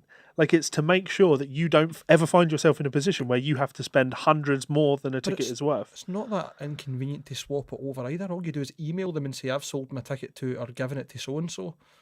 Yeah. Can they change the name? See, I don't like that. Just make them fucking non-transferable. Like, if I book a hotel reservation, I can't sell that hotel reservation on someone else and just have someone else come. Thing. If I book a plane ticket, I can't just sell that ticket on someone else. And you're right. You're right. It's not the same thing. You can. How? Because all you need to do is a name change, same as holidays. But it's going to cost you money, and like. Yep, it's an admin fee, but it's still doable. Okay. Well, don't get me wrong. The idea of had just make all of this thing fucking harder. Fine, put an admin fee on a name change on a ticket. Okay, that's going to significantly because then the scalper's going to have to buy a ticket, sell a ticket, and then have to go through the fucking process of the admin fee and like phone up, deal with the detail change, pay this money. Sure, some are going to do it, but you need to make this as difficult as you can for scalpers. Hi, is that Ticketmaster customer service? I have 67 name changes to give you. Yeah. I can't go, and neither can any of my party. Yeah. Can I give you all of these names and addresses, please? Yeah. They would just tell you to fuck off. I know. No chance. It's just... even if you made it completely impossible, once you bought a ticket, there is no possible way that you can change your name on it. No way it can be done. Why don't they just limit ticket sales to 2/4 per card and limit IP addresses? Simple. Because sometimes you do need to buy more than 2 tickets. Like if I want to take me, my wife, and her mum and dad to a musical. Mm-hmm. That's why I say 2/4. 4's a reasonable level, I think. Yeah. I mean, if you're a mum and dad and you've got 3 kids, fuck the kids. Yeah. You're too young for Rage Against the Machine. That's as the thing. evidenced by the Reading and Leeds feedback, Yeah. where all the children go to drink fucking cider and take eckies. That's the thing, though, right? A line has to be somewhere, and it's difficult to decide where that line needs to be. Yes. I'm okay making that line considerably more inconvenient for a small portion of people in order to benefit the larger amount of people. Some people might argue that that's a socialist principle. For the many, not the few. Some people might Jeremy Corbyn, ladies and gentlemen. Some people might argue that's a socialist principle, right? Yes. I would make the argument that not putting a line in there whatsoever, i.e. essentially what Rage have done, is an inherently capitalist principle, which, again, that's why I really don't like Rage Against the Machine. They could do a hell of a lot more in this situation, and they are not doing enough. I think putting every single ticket at $125 was a very clever way to make a lot of money. Yeah. Not some system to allow everyone a fair chance. Yeah. Let's be totally honest. Because all that happened there was all the scalpers who got in early, whoever it is that's on fucking Ticketmaster's payroll or whatever other sites, have went in there and went, fuck, 200 tickets at that price that we're going to get 400 fucking quid ahead at least. Yeah. Yeah. Cheers. Yes. What's that? You want to sit right up the back next to the bin for $125? Yes. Yes. It's just an astonishing amount of money. Absolutely astonishing amount of money. Some people make the argument that you could go the old school way of doing things, which is because I saw people make the argument that buying tickets online is the thing that's ruined this. If you could only get tickets on the door, but then ultimately people are going to turn up and be disappointed. That's not a solution. I mean, it is a solution. It's not a massively practical one, but I don't think it's a good one though. Think about it. If you're a scalper, that's your day job. You don't have to worry about being at work Monday to Friday. You can be first in the queue for a few days because you know you're going to make your money back at the end of that queue without trying. But what if when you purchase your ticket, that's you in? You purchase your ticket as you're walking into the venue. There's no, oh, cool, I'm going to go away now. I'm going to buy these and I'm going to go to the back of the queue now. Then again, the rich are going to be probably the more benefited, which kind of goes against it being fair for everybody. Because the rich are always the most benefited. Of course, but if equality is the point, then people who can afford to take days off or time off work or away for their commitments to stand in that queue are going to be the ones that get in. And generally speaking, the reason why people don't queue for tickets that early is because they've got other commitments. Sure. Work, childcare, things that cost them money. Mm-hmm. It's a financial barrier. Yes. But we've got a financial barrier anyway, because now if you want to go and see Rage Against the Machine, how expensive have you seen tickets going for? Well, I've got sent you a screenshot. You can bring it up on screen if you really wanted to. I mean, if you say that, I wouldn't be able to bring it up on screen. Why not? This computer needs shut down, mate. Oh, you fucked it. Pages just don't want to So, open. Levi always complains about how he's got computer problems, and then I ask him when was the last time he shut his computer down, and it'll be like 3 months ago. It's not that bad. It's usually like 2 weeks. You say it's not bad. You have got 2 screens. I'm looking at both, and the taskbar of open apps is genuinely across the screens. No, only the ones with the so blue it's bits at the mirrored. bottom are actually open. Oh, that makes it better. You've only got 15 things running at once. Yeah. Oh, it's a powerful computer. It can handle it. Right. That's like sitting in your driveway and your Porsche just revving it. Like, it's fine, I can do it for a couple of hours. Yeah, I can do that. Put a brick against it and leave it just in neutral and let it rev its dick off. People, I like, comments about me buying loads of expensive guitars and having like an expensive studio and shit like that. Like, oh, how much money is this guy making? Just take a minute and look at my car. It's not that I make a lot of money. It's that I seriously cut back on other areas. Because my Vectra, I don't know how it still runs. It has no business running. I had absolutely no business running. I don't know how it's doing what it does. It's been with one headlight for the last fucking 3 months. I finally got that sorted. And then the other day, one of the windscreen wipers, like the rubber bit, peeled off. So I'm like, my windscreen wiper's on, and there's like a bit of spaghetti underneath it, and it's not really wiping anything. So I was like, I need to go and get that sorted out today. I thought maybe I'll be able to reattach it. No, I couldn't. So I just peeled the entire rubber thing off.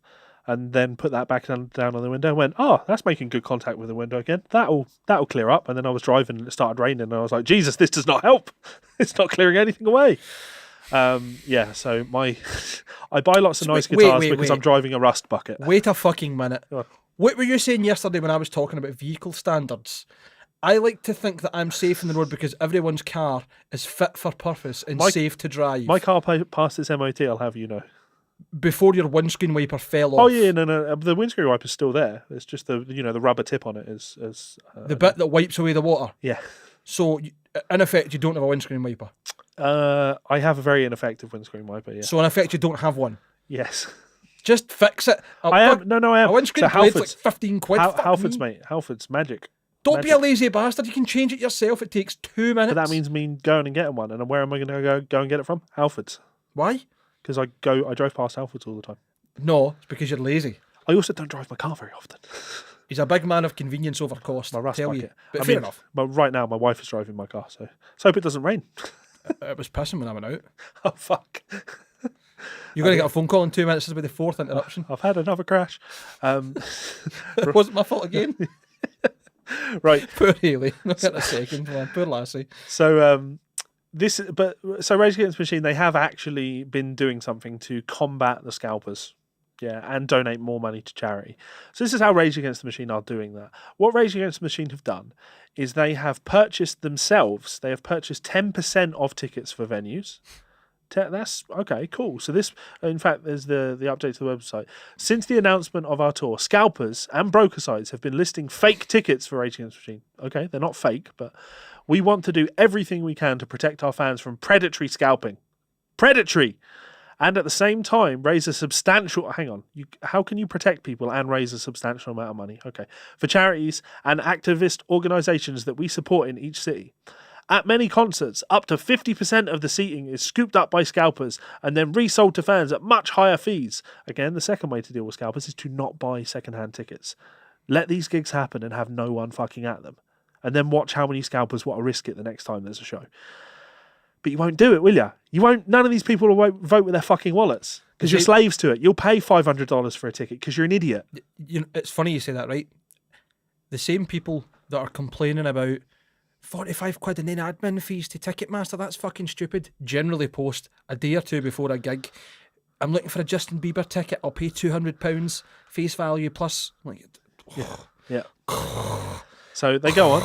We are doing everything we can to protect 90% of the Rage Against the Machine tickets from scalpers. The other 10 can fuck themselves. Yeah. And then we are holding in reserve 10% of the seating, random seats throughout each venue, to sell at a higher ticket price. Oh, great. So you've become the fucking scalpers. You're the scalpers now. No, they're undercutting the scalpers. So what they're actually doing is lead lossing. It's a very clever business. To sell the ticket at a higher price, but low enough to undercut the scalpers. And we will donate 100% of the money over the fees and base ticket price to charities and activist organisations in each city. Sorry, you don't get to spin that and make out like that's you doing something noble, because you've been very clear there.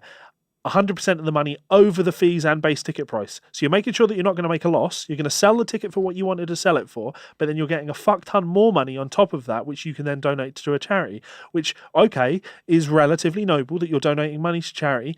Good for you. Very happy for you. But what you said is you wanted to protect your fans from predatory scalping and to save people substantial amounts of money. The undercutting the scalpers doesn't stop tickets being scalped. They're now just being fucking scalped by the band. Only 10% of them. Only 10% of them. I've seen these tickets. Remember. Mate, I have seen these tickets for sale on Ticketmaster. If you want to get charity ticket standing, as in a ticket that's in the standing bit by the stage, $1,000. That was a screenshot I sent you, and it was 1,500. Oh, no. So, okay. I thought the one you sent me was 500, but no, I've seen several of these. Because Tom Morello posted on Twitter last night, essentially calling all of his fans idiots for not understanding what they were trying to do, and then being confused when people are constantly trying to explain to him that he is a fucking embarrassment to everything that he used to stand for. Sorry, you're absolutely right. It was general admission, floor, standing only, official Rage Against the Machine charity ticket, $1,005.25 each for the Oakland Arena. $1,000. Thank you.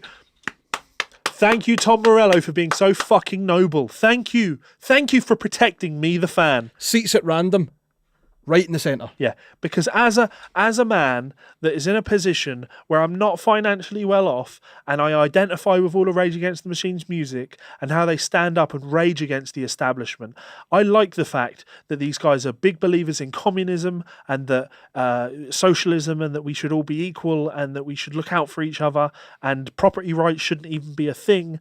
All of this absolute fucking nonsense. Thank you so much that you're now giving me a position where I can spend probably about 5% of my annual salary on a ticket, and that 5% is if you're doing all right. For a lot of people, for like the most down and out, i.e. the people that Rage Against the Machine's music speaks to more than anybody, you're talking maybe 10% of their actual fucking salary to go and see a gig. I'm sorry, when I opened up Facebook, right, clearly Google's been listening to me, because Right. Facebook has come up with 2 posts that are relevant to the conversations we're having Sure. and have had today. One is about exactly this, and one's about Gibson, right? So one post, a wee honourable shout out to Mike Mail, who plays guitar in Waking the Cadaver, who is the ultimate shit poster. You all just mad because Zach De La Rocca taught you to say fuck capitalism, and now you're a 30-plus-year-old dishwasher at some shitty dive bar in Philly and can't afford a $400 RITM ticket, right? And the next one is, and this is fantastic criticism, right? So Sully Guitars, also a friend of the show, it's got a friend of Prs. Hot take: if you're accusing someone of infringing on your intellectual property, maybe don't add a graphic that conflicts your accusation. Gibson's legal team is in dire need of vision coverage in their employee benefits package. Those poor blind lawyers. So this is taken from one of their, basically a cease and desist sent to Sully, and this is the graphic at the bottom of it. Nothing looks like a Gibson. What? Why would you send that when your whole point is that you're infringing trademarks that look like Gibsons? And clearly the point is, as you were talking about, they're trying not to concede again that this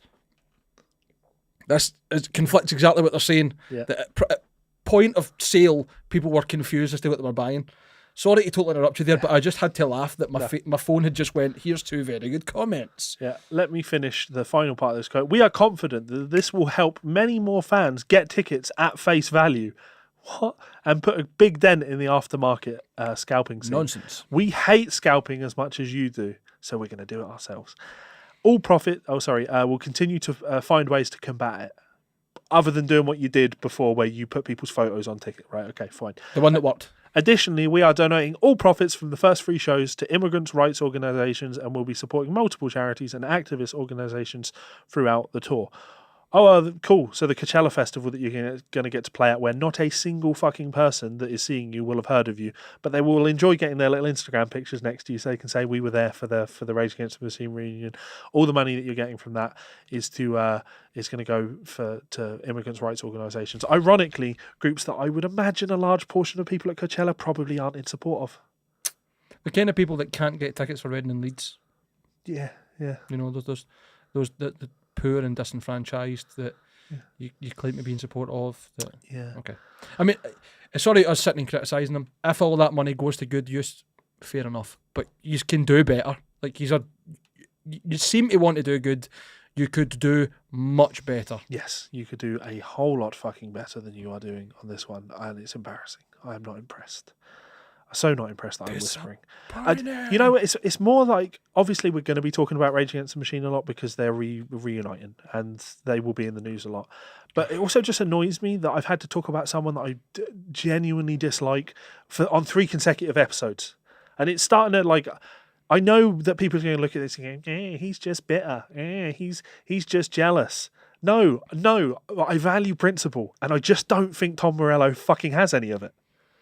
It's looking that way these days. I think the older he gets, the less principle he has. And that just makes me think, did you ever really have it? Or were you just acting? Were you just putting on a show in order to get people, to buy into the shit that you were peddling? I don't remember where I read it, but there was some sort of comment along the lines of, and I think it was actually like a study, of whatever book I was reading, they were talking about as your income changes and your opportunities change and your basically amount of money you have changes and you move between classes, that unwittingly and without control, your ideologies change. No doubt. And obviously, I mean, it makes sense. If I was middle to upper class, I wouldn't worry about half the things I worry about now. Mm-hmm. So right away, my thoughts would shift. It takes a very special person to come up and be raised in a situation where they are in the lowest part of society and they struggle with the complexities of growing up in poverty, and then they work their way out of poverty and they work themselves into wealth, and then to look back at the situation and think about where they came from rather than thinking about where they are. Yep. And the things that they need in order to improve their current situation. I think actually it's probably even harder for those people because it becomes so easy to look at the people that are in those poverty situations and go, well, I fucking worked my way out of it. So yeah, I can totally see how people's opinions change as they. Maybe that's what's happened with Tom Morello. I mean, I went into Guitar the other day, and pretty much at the front door was the Soul Power without the decal. So at first I'm like, oh, I like Aerodyne Strats, and I sort of was like, there's a Floyd Rose on that bulk, Yeah, and I genuinely God, felt I like know just what it is. like fucking, you know what guitar layout's like. So it's like you walk in, you've got the counter on the left hand side, and you know how there's that kind of first point of sale merchandising the plinth island. thing, yeah. So it's sitting on that plinth, and all I felt like doing was grabbing the top of the neck just underneath the headstock and fucking yeehaw it right out the door, like I was throwing a fucking tomahawk. Soul Power. Exactly. Fucking take that. Yeah. Maybe the message that Rage Against the Machine are really touting to people is that what you need to do is to work your way out of poverty.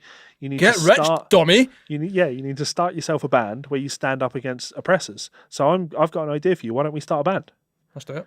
Rage Against the Machine. Could be good. We could just write songs about how much we.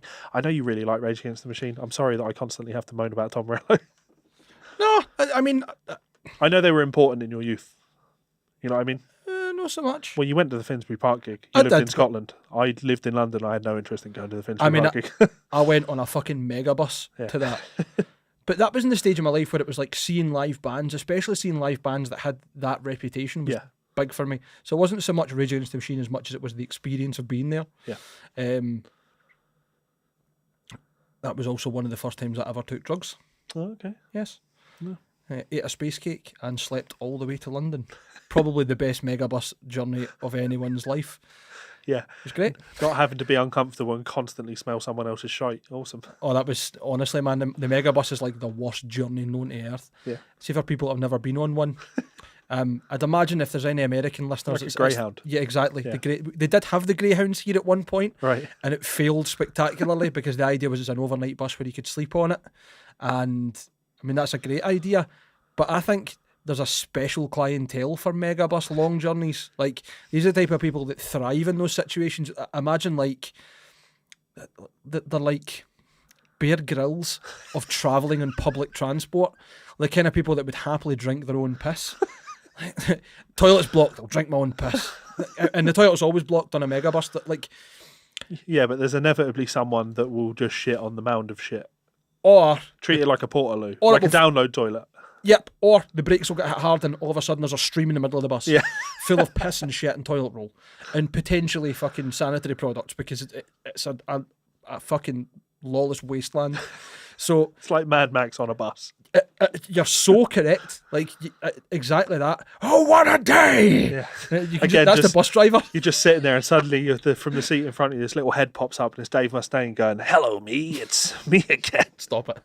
We've gone full circle. Exactly. So the megabus is the most uncomfortable bus you've ever been on. It's like taking a Ryanair flight, but But at 25 miles an hour. exactly. It smells terrible. It's either too warm or too cold. The windows are open or shut all at one time. The toilet never works. It's always stinking and overflowing. Other passengers generally, I think it's some sort of like rite of passage before you get on a megabus is spend 5 days not washing and doing the most strenuous activity they can, so they're the smelliest they've ever been, the most unkempt. Everyone has headphones that leak audio. Everyone else who hasn't listened to music or in between listening to music speaks as loud as they can on their phone over the top of each other about anything and everything they can do. Generally speaking, when you stop, even if it's at the services, the bus driver will not allow you to get off the bus. That's a real thing. If there are diversions on the motorway, God help you, you are another 4 hours on that hell carriage. There's the perfect, and I mean the perfect measurement to give you just not enough room for your legs. So you've always got your knees against someone's seat and it's so uncomfortable. And then you've got the opportunity where they might recline their seat. And then at that point you have even less space. It's like living inside a triangle box. I hate that, not having leg room. Oh. It genuinely amazes me that buses like that don't create seats that aren't seats, but are instead more like upright padded boards that you belt into and you stand. Because honestly, like when you're on a megabus, or I've not been on a megabus, but a long distance coach where you're uncomfortable, or a flight or something like that, and you're uncomfortable like that because your knees are in contact with something. I have Osgood-Schlatter's disease in my knees. Which is fucking agony on my knees. So situations like that, if my knees are bent for too long, they'll seize up, and when I go to stand up, I'm in absolute fucking agony. Like going to musicals is a fucking nightmare. I need to try and get aisle seats where I can so I can extend my legs out and not bend my fucking knees. So if I could have, an upright where I could stand and be strapped in, that would make me much more comfortable. And I say make me much more comfortable. I imagine it's going to make everybody more fucking comfortable if you could all, have a little bit more fucking space. Maybe that seat's just uncomfortable. You sit down, you're like, this is really fucking uncomfortable. Oh, only 5 hours to go. I mean, you could always get the train, and then you'll be forced to stand. Yeah. You feel better. You feel so much better. Oh, trains in England, or Scotland, I should say. Trains in the UK, the only place in the world, or the only service in the world, where you pay more, i.e. peak time, and get a worse service because you don't have a seat. Oh, aye. Like, even if you bought your ticket at a fucking penny, you would still complain because the services are fucking laughable at best. Shocking.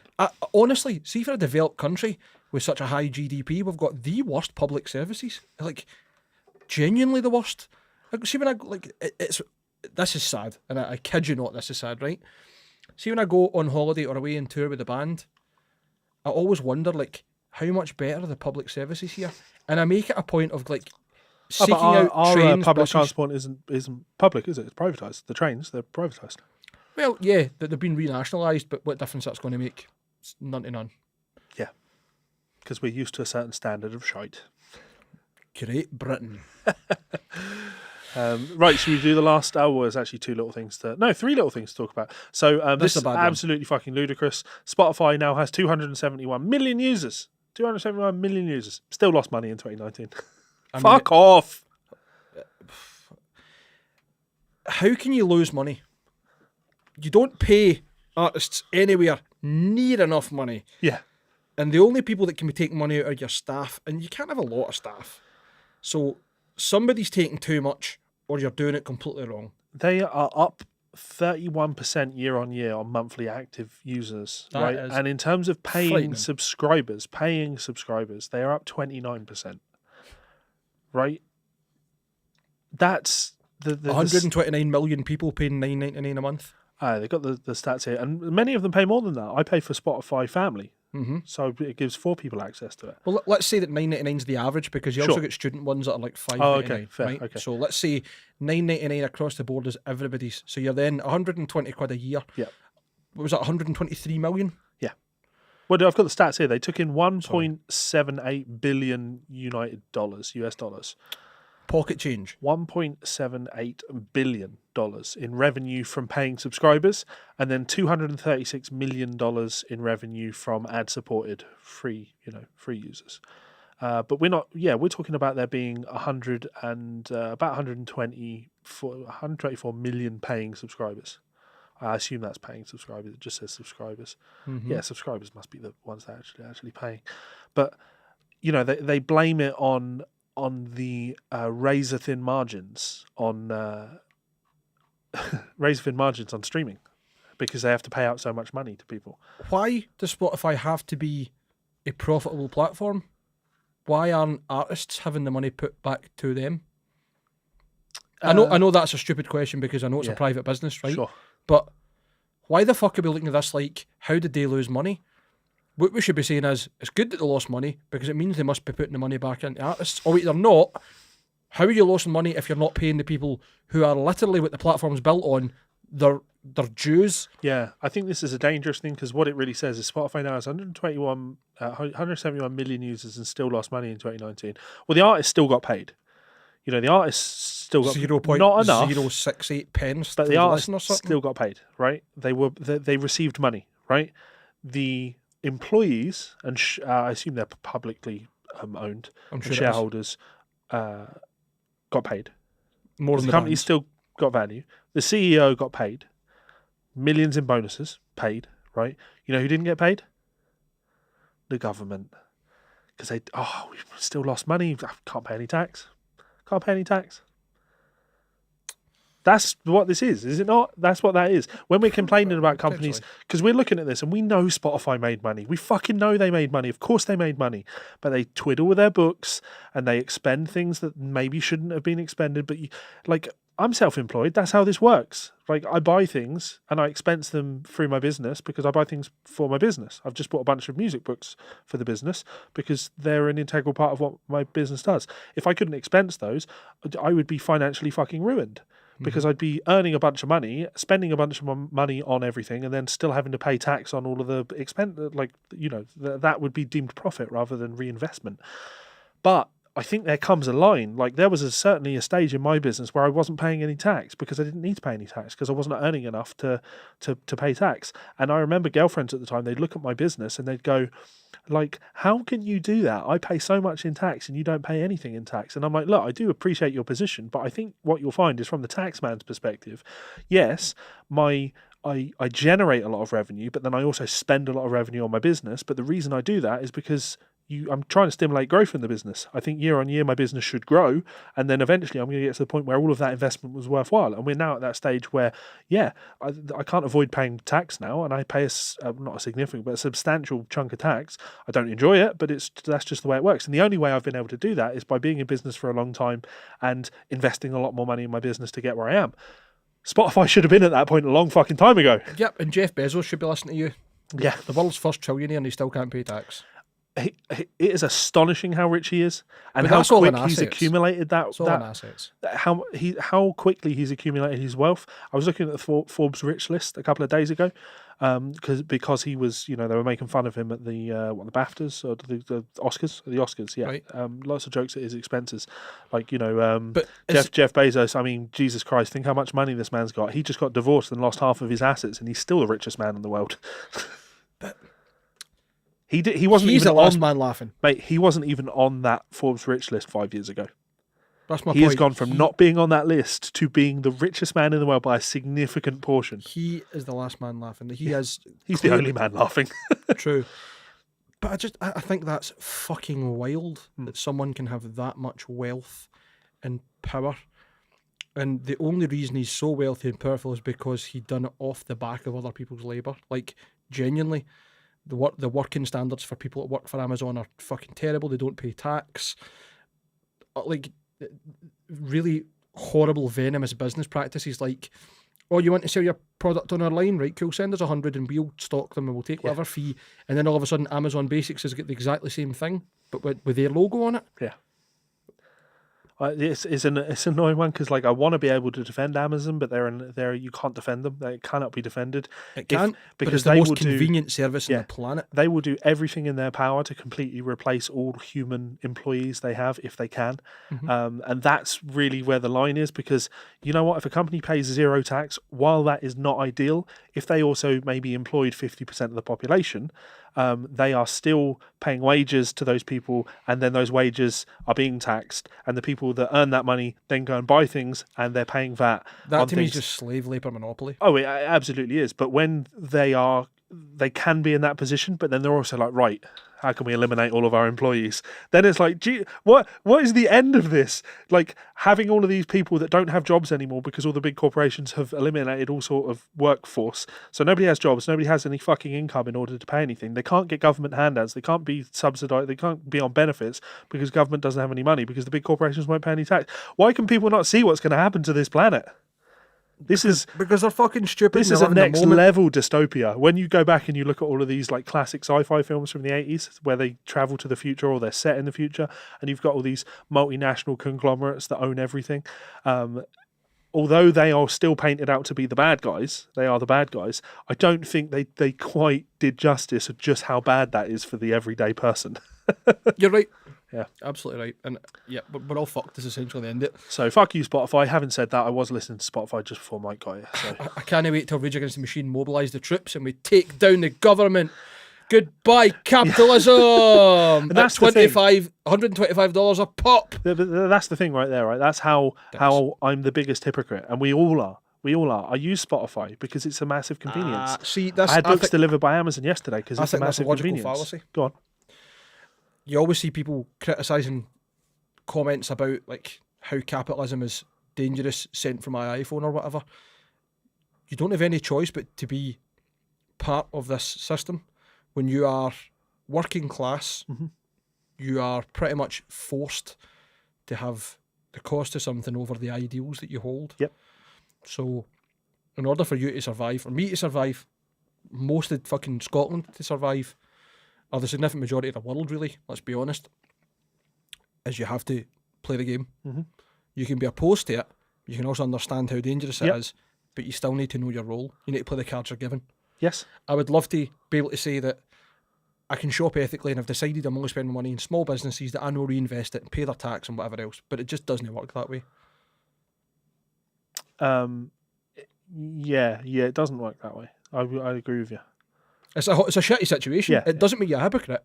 I get your point, but the fact I didn't have to buy my books from Amazon though. the point that you're saying is, There are examples where you're absolutely convenient. right. Yeah, there are examples where you're right, but I think in this one, like, I don't have to use Spotify.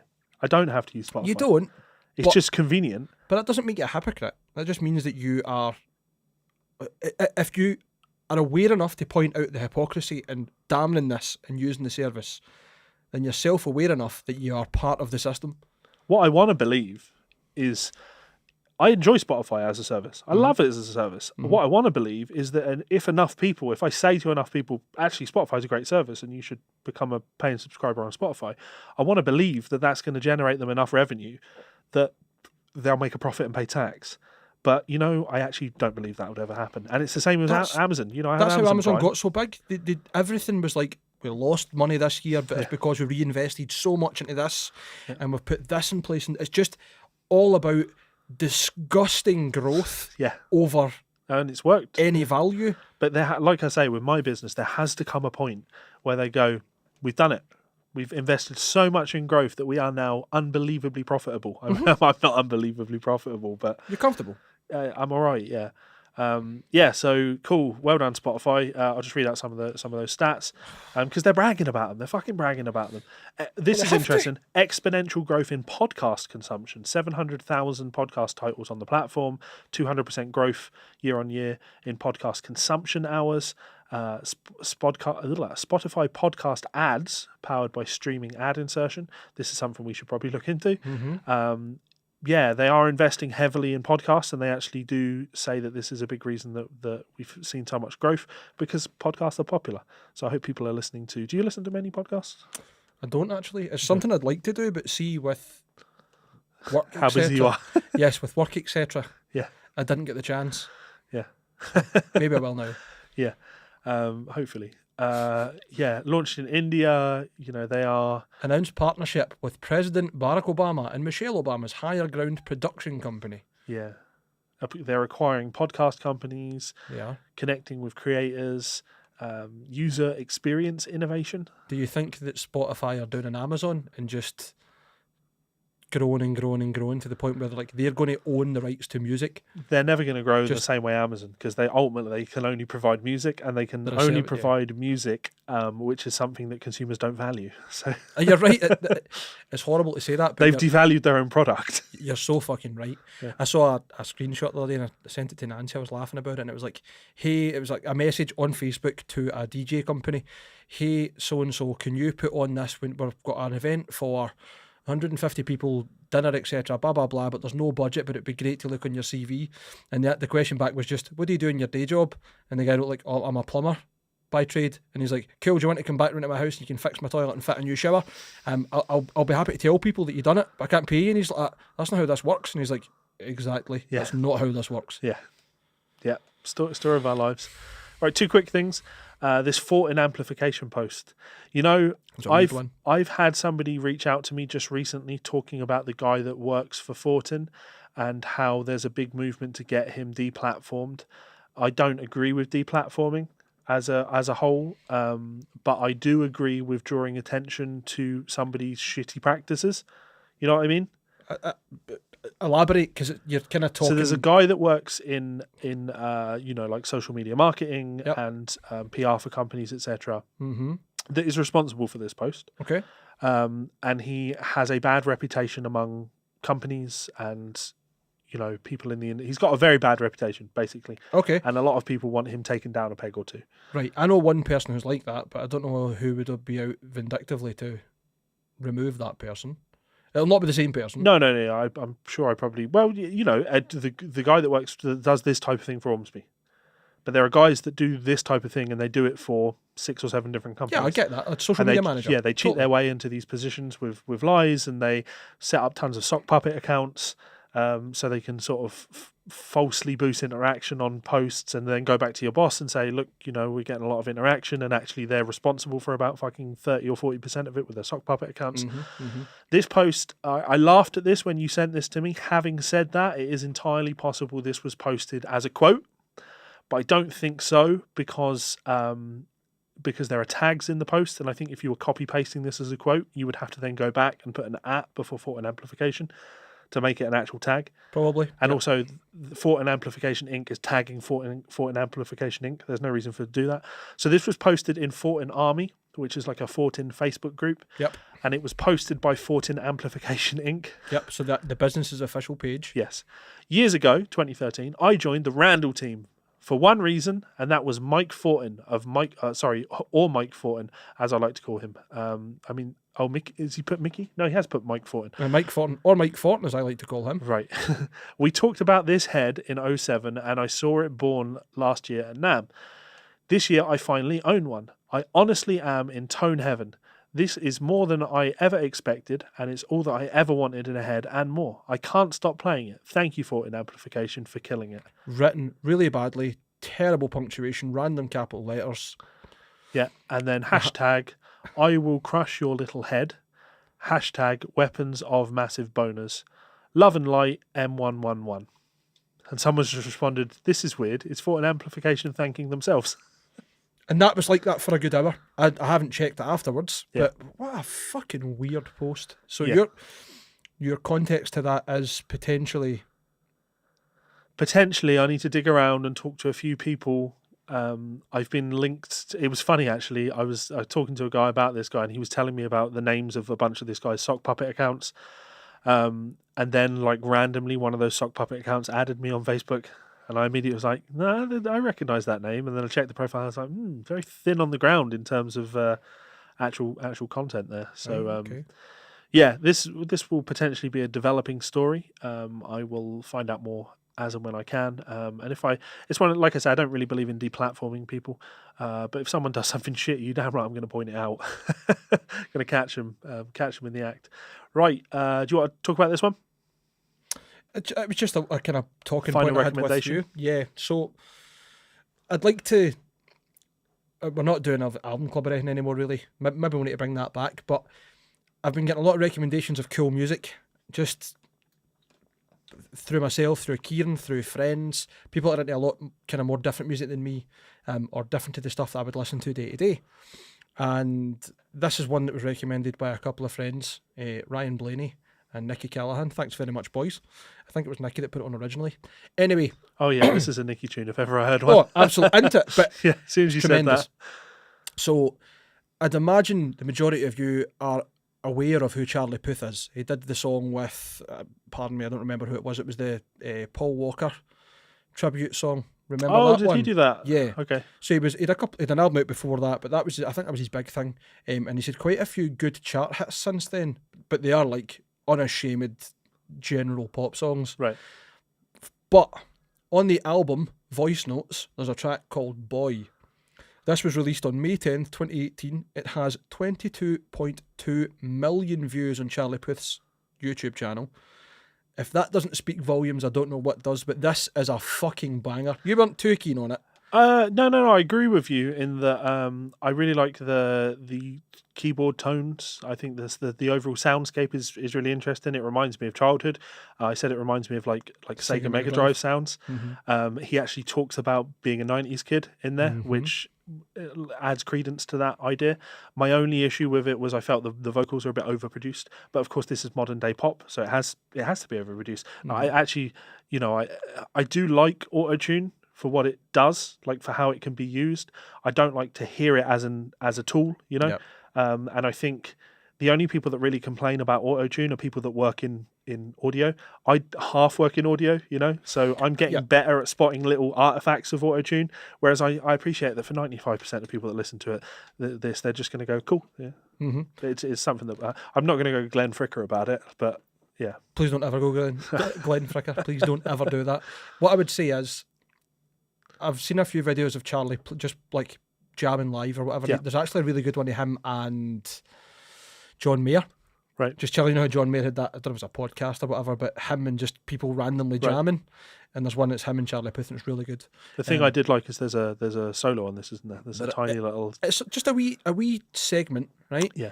But clearly Charlie can play a bit. You know what? I actually found it very interesting because, like, from a jazz perspective, like, there's jazz vocabulary in it. Mm-hmm. There's some typical jazz, like, chromatic enclosures that you would expect Same. from like a jazz player. That's what I thought. Didn't actually. But it didn't... it didn't flow.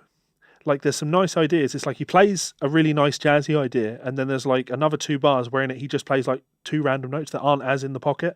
And it struck me as someone that like has dabbled in jazz but isn't a fluid jazz improviser. I don't know. But the last line, that burns. I think it's, for what I took for it is like basically him just having that wee kind of, but I can play as well, just so you know. Like, this is that. What I love about this song is the bass line, and the fact that the vocals then start to follow the bass line. And see if you sit and listen to it carefully. What I really enjoyed about it, and I only noticed this the other day when I got my computer set back up in the living room and had the monitors on. Yep. It builds in layers, and the layers come in every maybe say 16 bars, right? So every time he goes through one part of whatever the chorus or the verse is going to be, and the layers crescendo all the way up to the end of the chorus, and then it drops back down. Okay. That's what I noticed anyway, and I really, really enjoyed that because it's all these wee subtle layers that you maybe don't pick up on when you're first listening to it, and I think you'd need to be in an isolated situation like in here. Yeah, you'd have to have good sound. Exactly, headphones on, it's great. You'd probably hear it yourself if you maybe just sat in the house, quiet, hi-fi on, but it was cool to hear those layers after I'd been jamming this song and singing it relentlessly. I decided that it was worth talking about this for a couple of reasons. Okay. One, I wanted confirmation that it's Puth, Charlie Puth. not Puff. I think it's Puth. I think. Because it's a bit close to Puff. You know, it is, but that's his surname, so I was very confused. I think it's just Puth. Okay, fine. Just really emphasize You were really that. confused when I first said to you, can you put Charlie Puth on? You're like, what? Yeah. Yeah, well, like, you know, the types of music that Kieran introduces to you, I expected, you know, something Kieran, something really fucking oddball, like a meme tune. It's funny you say Kieran, right? Again, this is another throwback. Remember we were talking about like the songs that were like just a grave mistake, and it was meant to be like of the last century. I thought of one that's not in the last century, but it's of the last couple of years, and there's a couple of famous people involved in this scenario. Heard of the band Stormtroopers of Doom? They were a kind of thrash. Stormtroopers of Death? Might be Stormtroopers of Death. Yeah. I'll just double check while you're confusing me here. Pardon me. Anyway, if this is the right band, I'm sure it was Doom. Could be. I'll say Stormtroopers of Death, right? We'll go with that. No, it's not. Sorry. It's MOD. But it is the Stormtroopers of Death vocalist, Billy Milano, who's in the band. Right. So we got there, and that was a bit of fucking chaos theory going on there. The band are called Method of Destruction. They were a crossover thrash band from New York City. Now, I haven't listened to this in years. It just came into my head when you were talking about that there, like, just things that have been sent to me. This was something that was sent to me years and years ago, and it wasn't good at the time. It's fucking horrendous at the time, but it maybe got overlooked by the fact it wasn't a current issue, right? They've got a song called AIDS, Anally Inflicted Death Sentence, right?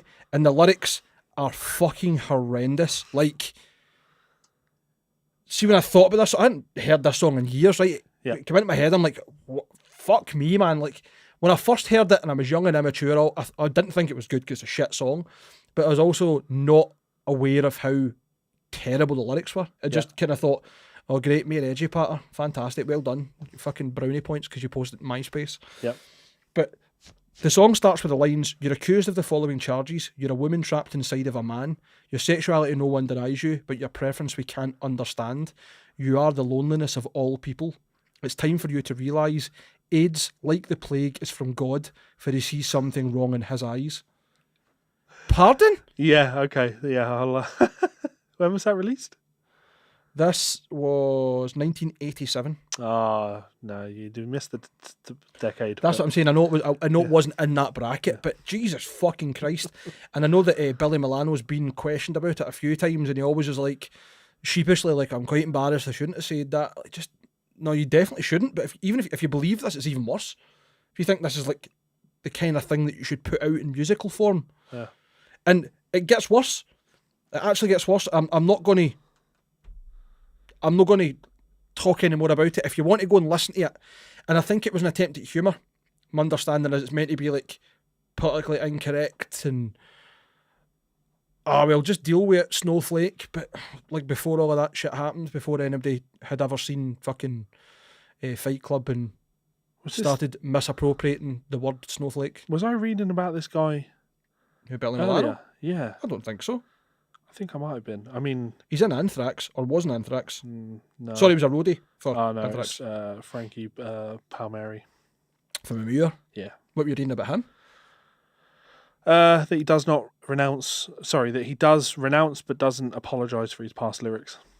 Who cares? Yeah, I know. That's yeah, what I've got to say to that, because Muir is literally just down-tuned. I mean, Sure. there may be some great bangers in there, but nah, not for me. The other reason sorry. I wanted to just briefly bring this up is because of modern pop music. You know, I don't listen to a lot of modern pop music, but I did last week. I put Spotify on, and I thought, you know what, Billie Eilish has won a shit ton of Grammys. Did you hear So I the should probably- New Bond song? No, not No yet. Time to Die? No. That's fantastic, Yeah. mate. Fantastic. We'll give it a go when this finishes. I gave her music a go. Yep. Didn't get it. In fact, you know, I think I can explain why people like it. Mm-hmm. Like, it's ASMR. It's ASMR, man. She whispers. She sings in a whisper, and It's there's a funny you say lot that. of mouth noises. You know I what? think that's what people enjoy about it. It's really funny you say that. I saw someone talking about it, and their appeal to it, or the way they explained it on the post, was like, I think people are really drawn in to Billie Eilish's music, and I think it's very much a well thought thing by her and her brother when they've recorded the music.